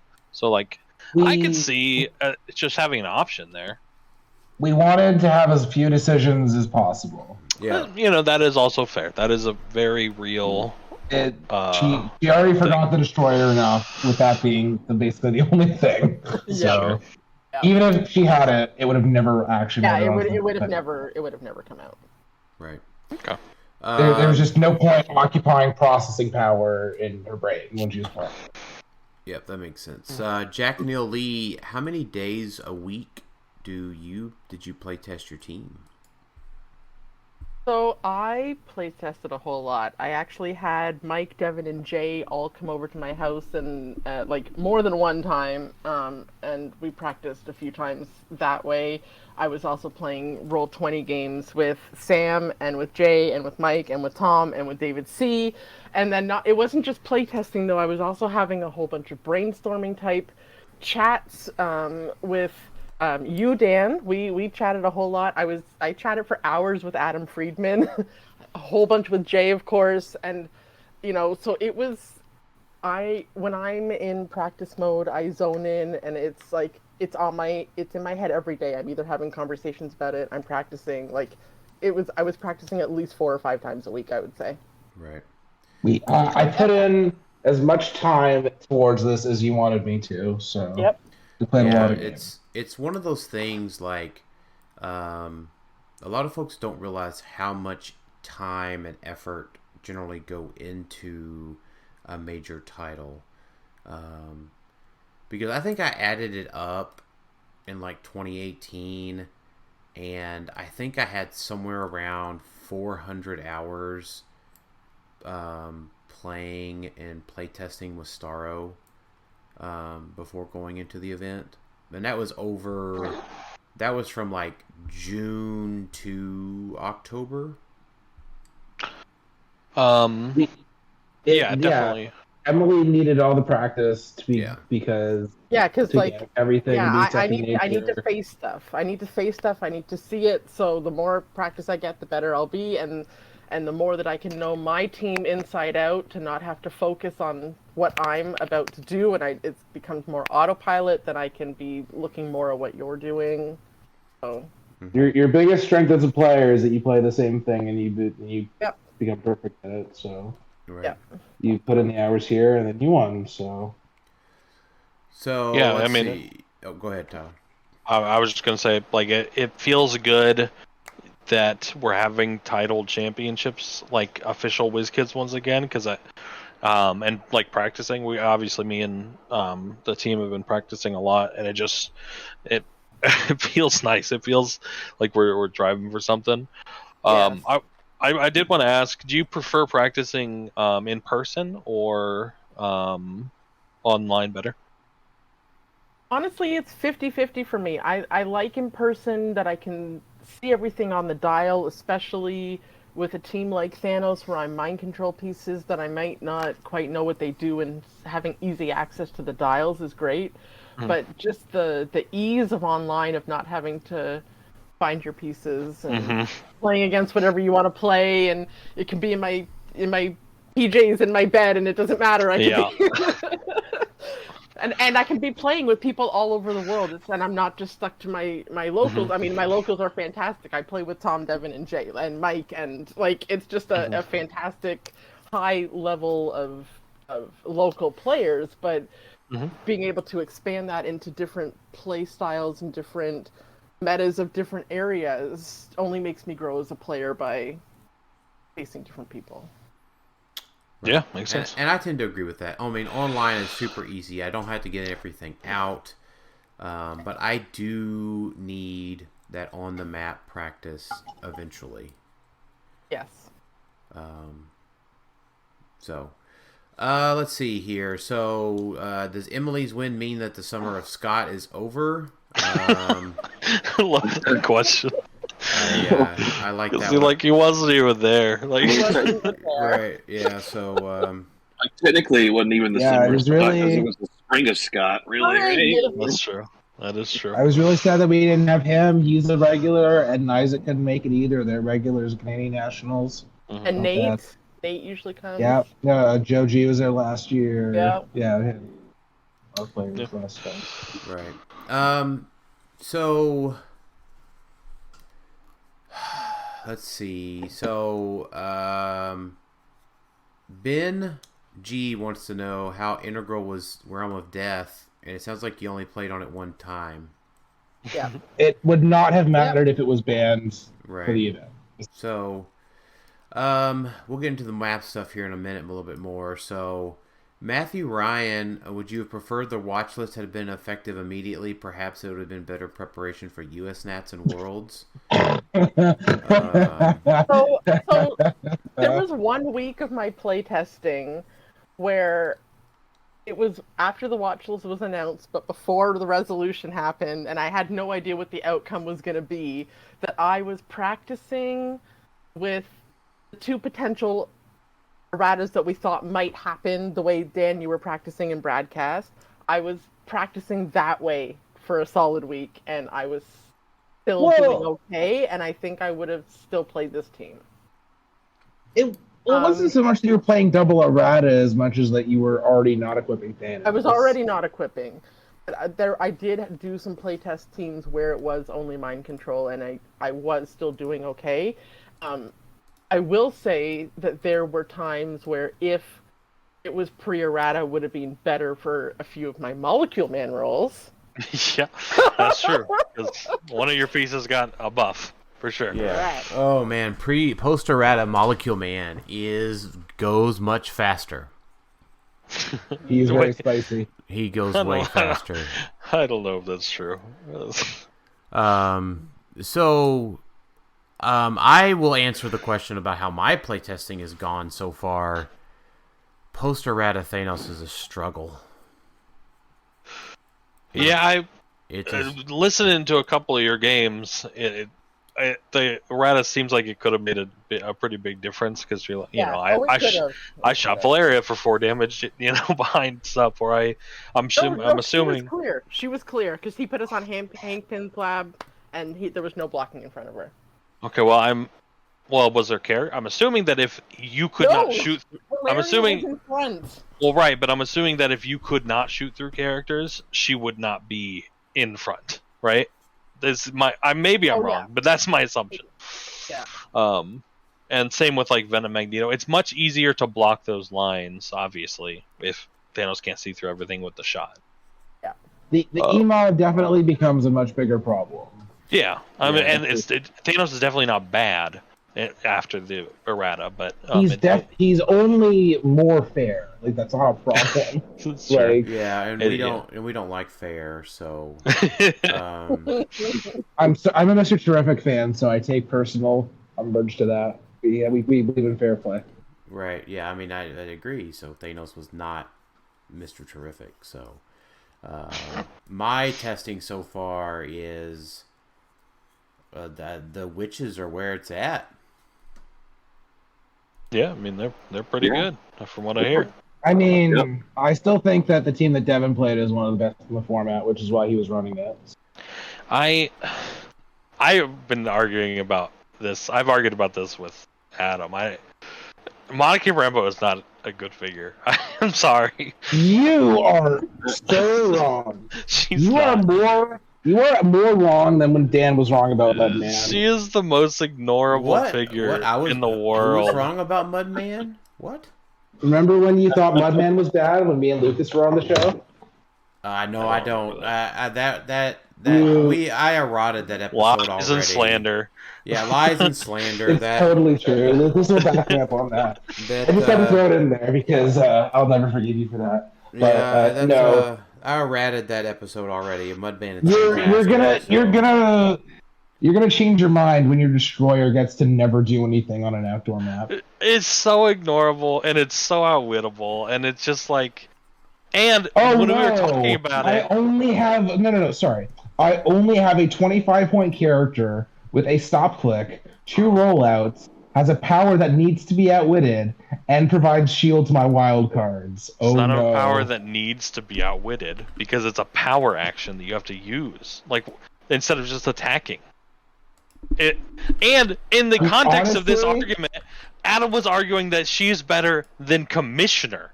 I can't even... That's debatable. I don't know if I would go that far. It's not debatable. Oh my god. Things. Yeah, Okay, one does so good things, the do other you does bad understand things. that- So talk to me. So instead of arguing, talk to me here. Who is Monica going to immobilize or whatever? Their whatever their attacker is, because you have 3 shields and she has a 7 range, and So- you have Venom Magneto for TK.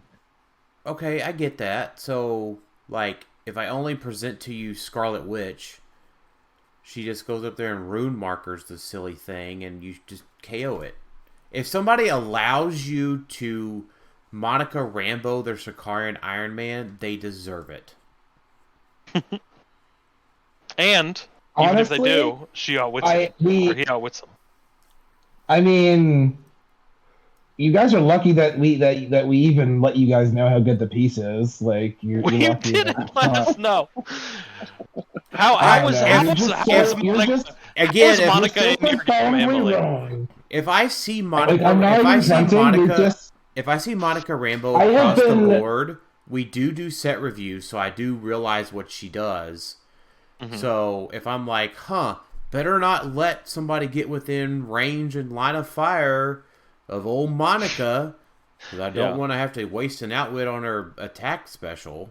No, but then they could TK her, Dan. They could TK her into range. Honestly, you are just so profoundly wrong. I just can't even argue with you. Adam and I have been working on that incessantly, and you're just wrong. I'm sorry. That is a possibility. I will totally be glad If you don't want to take my word for it, you can take Adam's word for it. I take neither. You were wrong, sir. I'm sorry. Devin chose to play it over Surtur, and he was right. So. Okay, Devin only placed 3rd at Nationals. So sure, what is he? Sure. We can agree to disagree. Yeah, that's fine. Yeah. You don't have. You can just. I don't know. I'll let my friends who are better than me in here speak for me. That's fair. So, but yeah, Prost watch list Thanos. I don't know. It's definitely a nerf. My cloak keeps getting stolen, and I can't tactically reposition as much as I want to. Yeah, and it's annoying.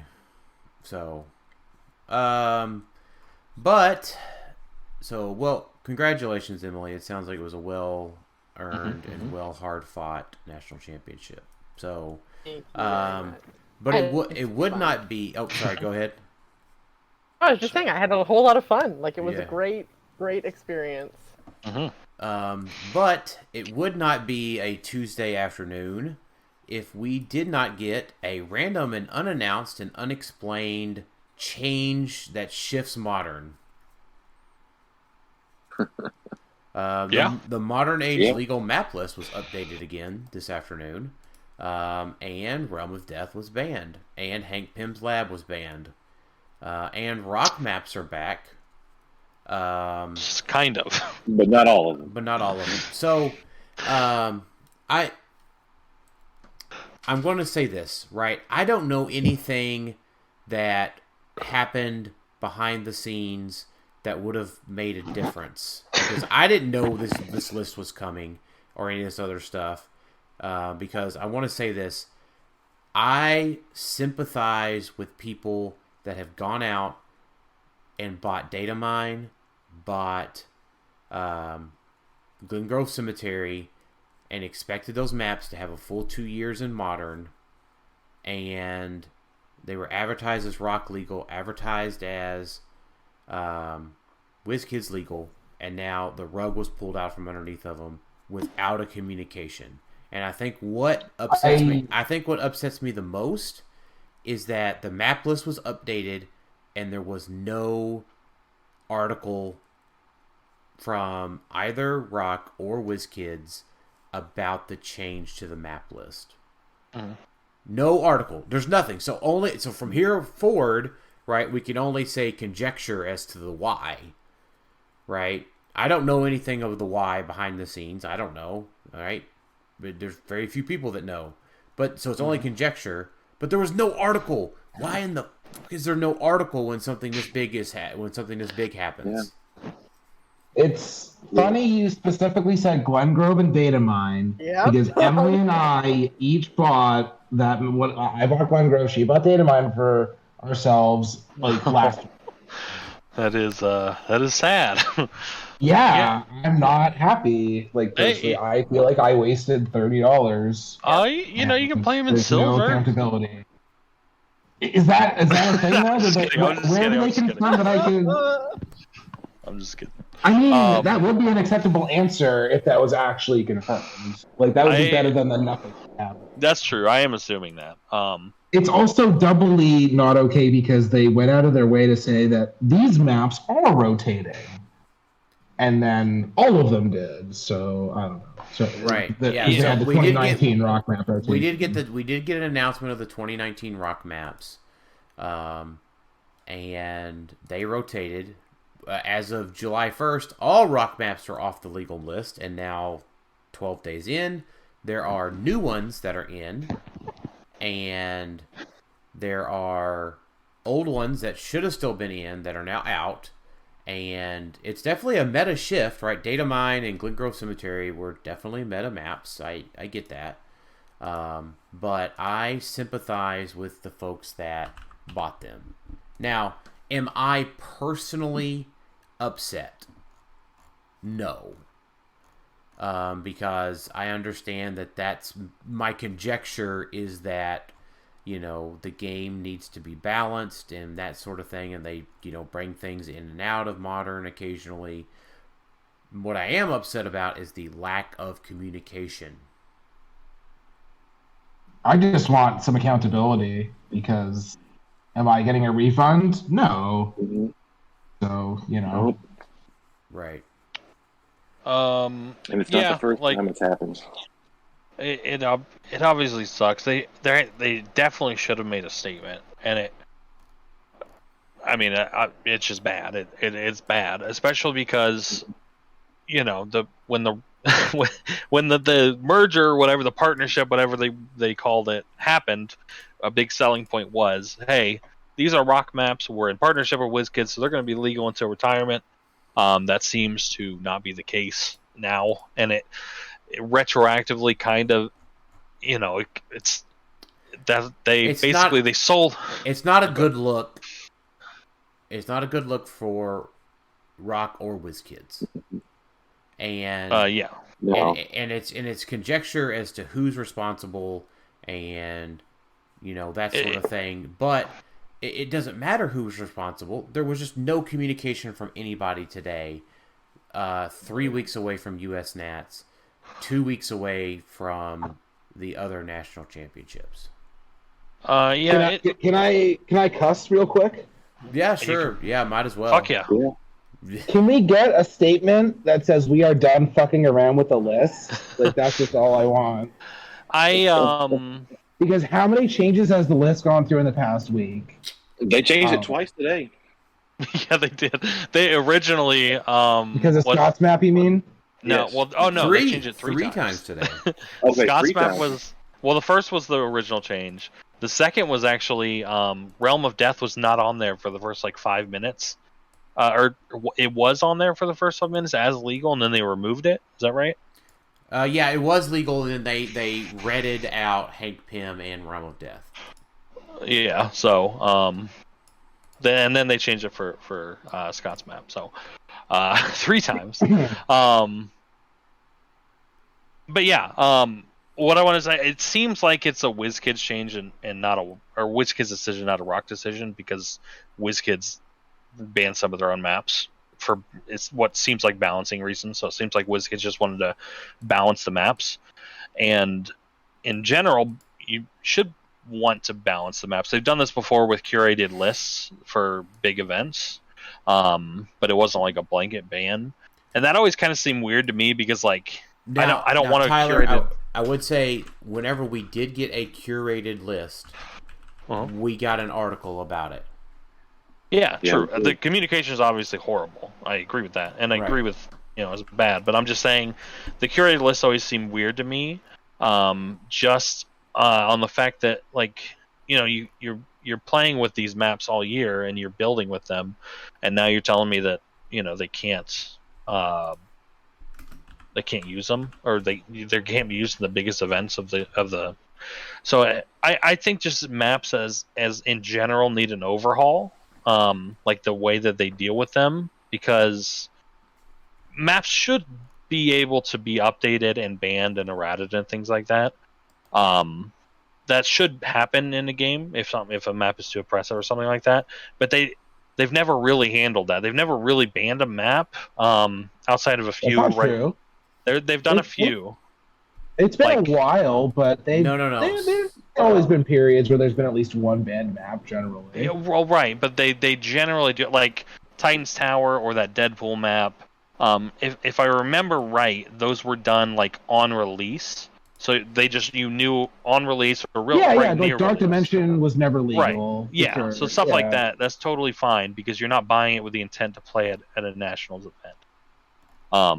I think even if they've done it in the past, I can't remember a specific time where they banned like one map for like indefinitely. But even if they had,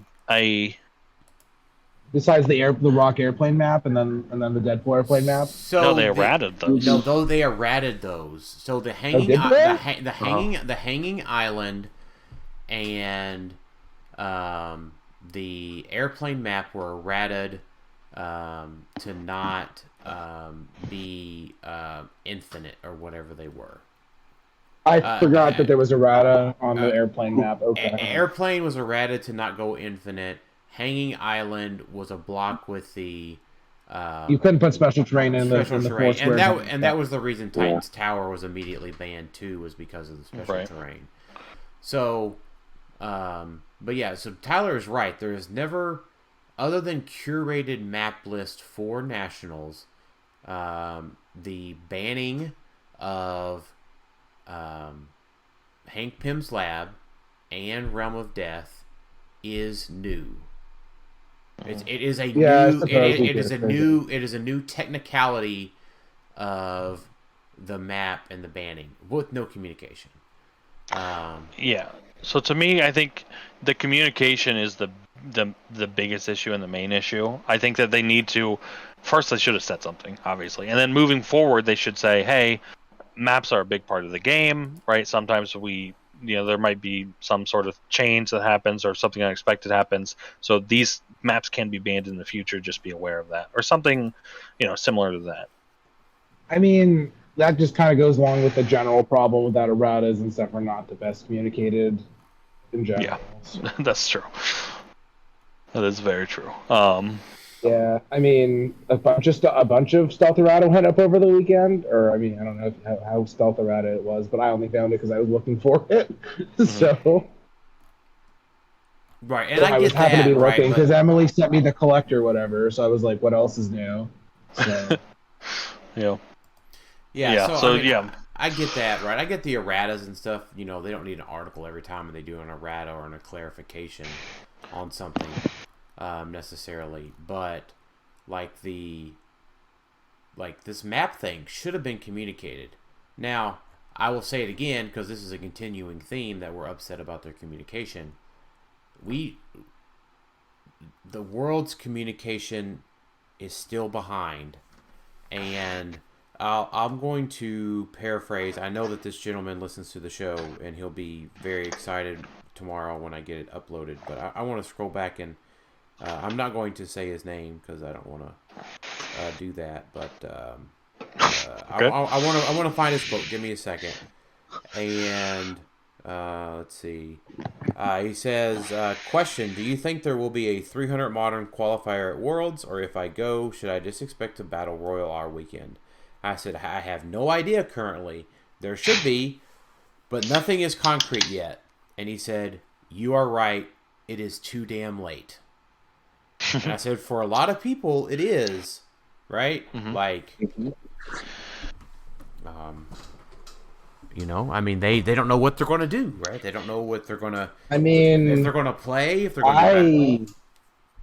I am personally interested in finding out what the side events are, and those are not up yet, so I can't build for them. Yeah. I mean, it is July 12th. It is about 2 months away from...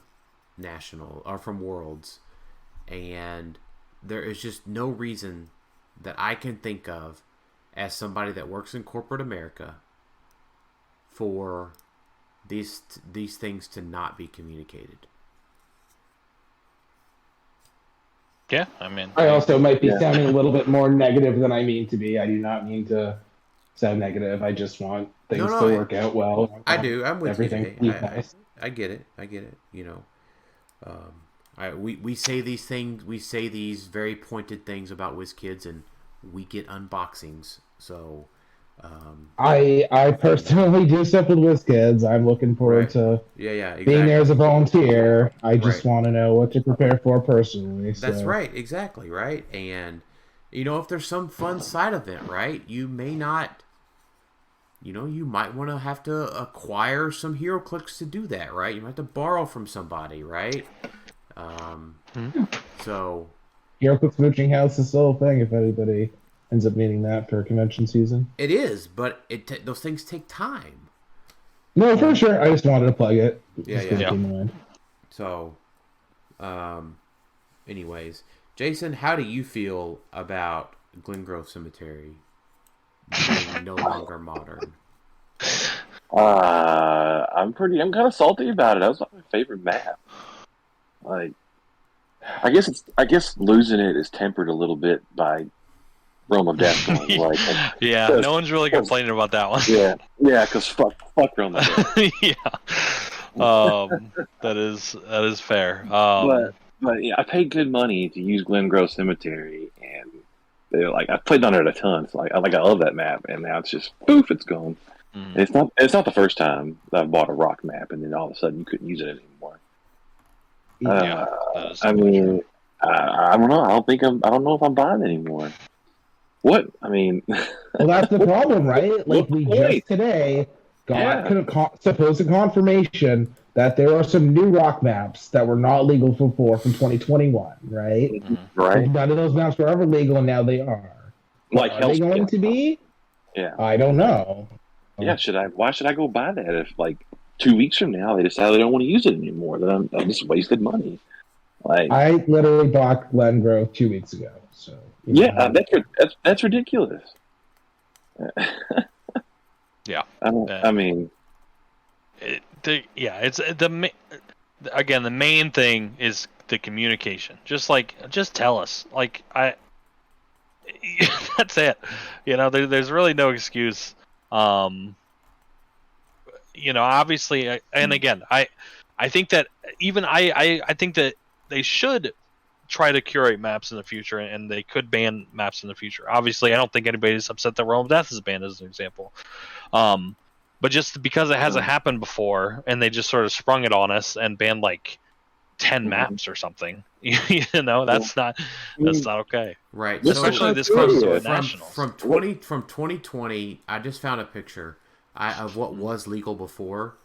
I'm switching between here. So from 2020 rock maps, we still have Skull Clearing and Widowmaker's Lair.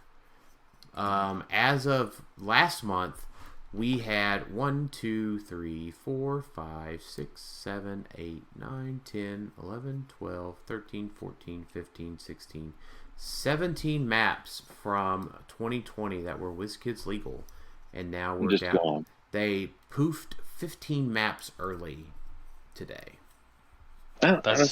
What prompted that? Why? What's the criteria? Right. I mean, Phoenix. Is there even a criteria?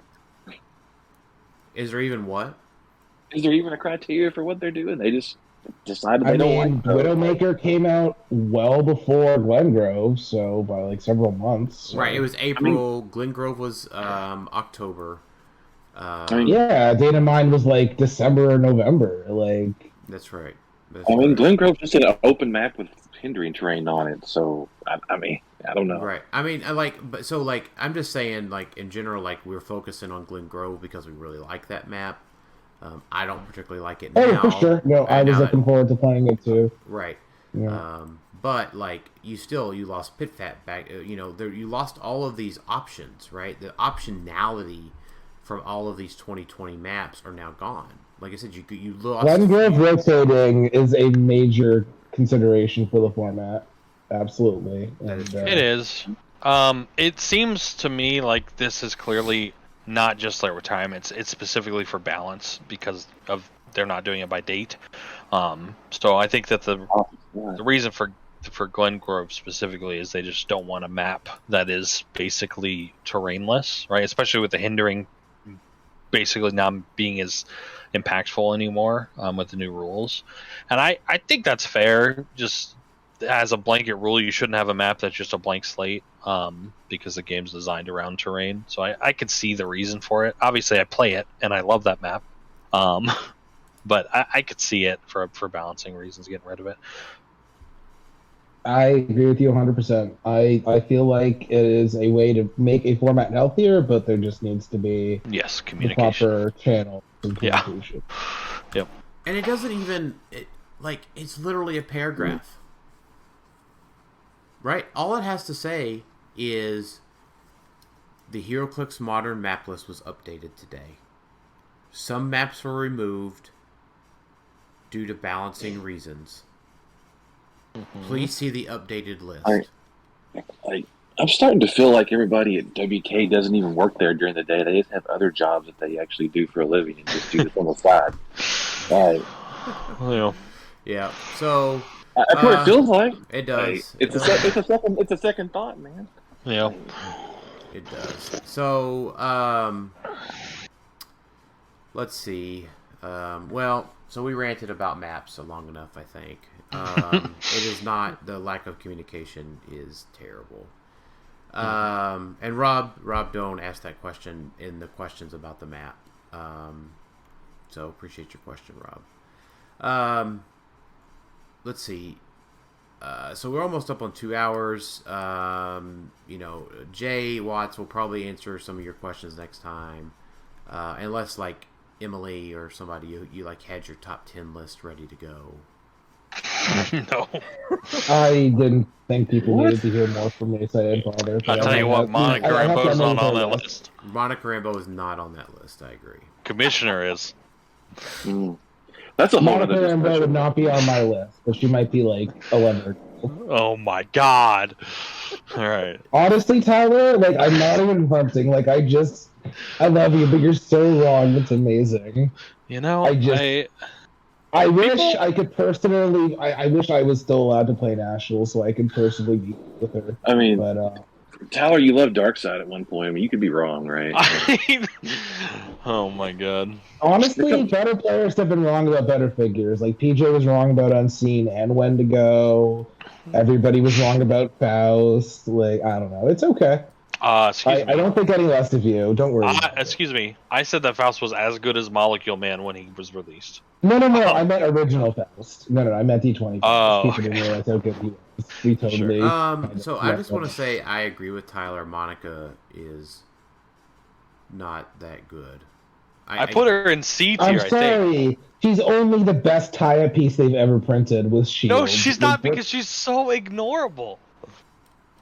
Stop flick senses shape change. What do you want from a tie-up piece? I want something that makes the enemy. Yeah.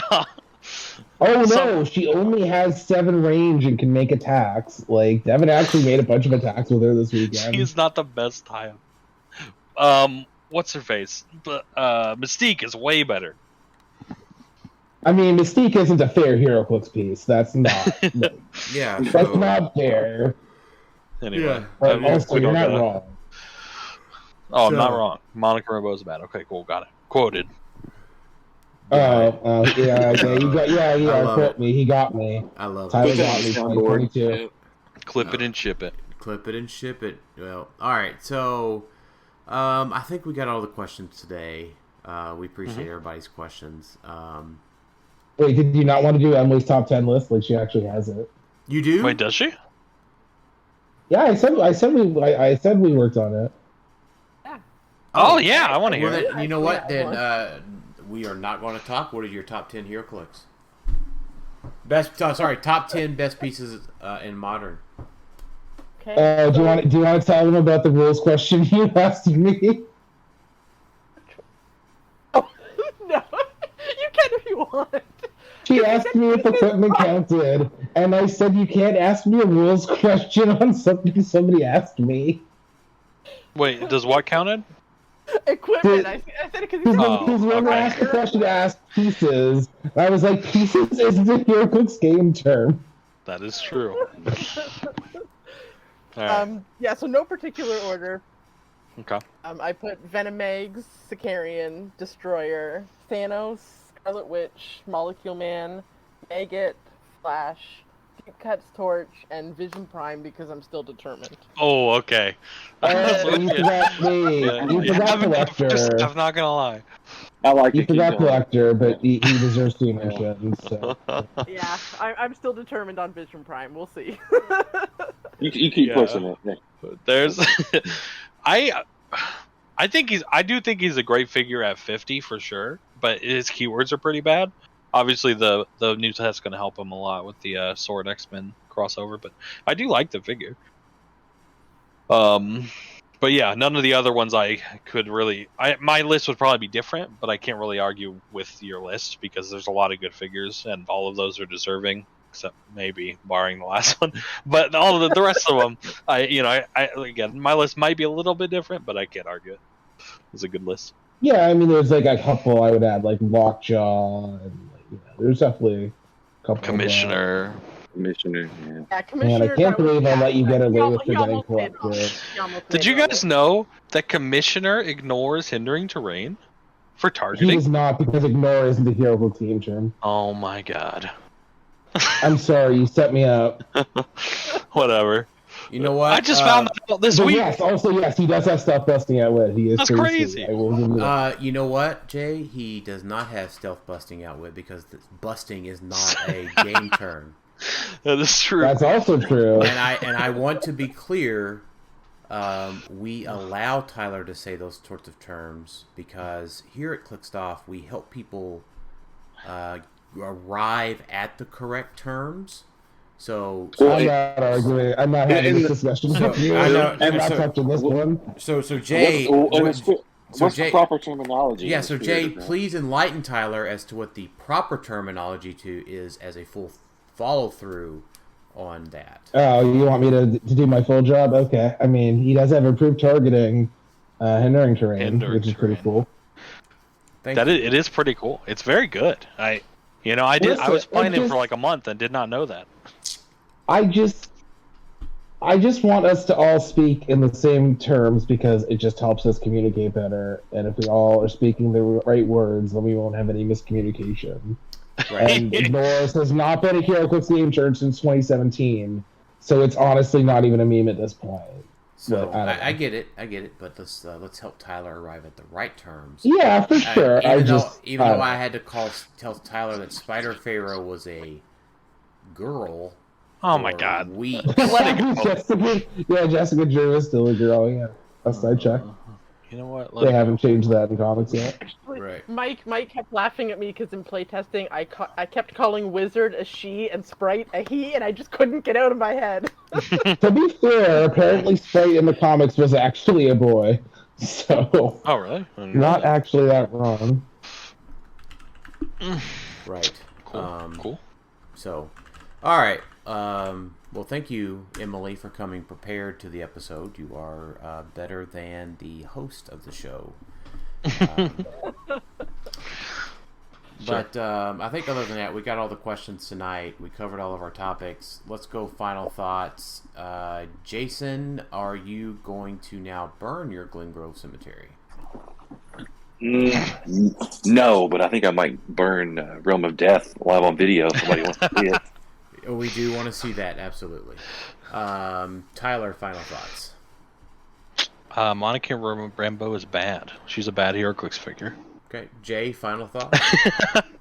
Emily actually prepared her thoughts on what figures she's looking forward to from X of Swords, which was another question. Oh. So yeah, that could be her final thoughts. We'll finish off with that. That can be her final thoughts. Because she again actually prepared. Right, and I'm only preparing because we're reaching the time limit for the day, so sometimes things don't quite make it through. So, Emily, final thoughts.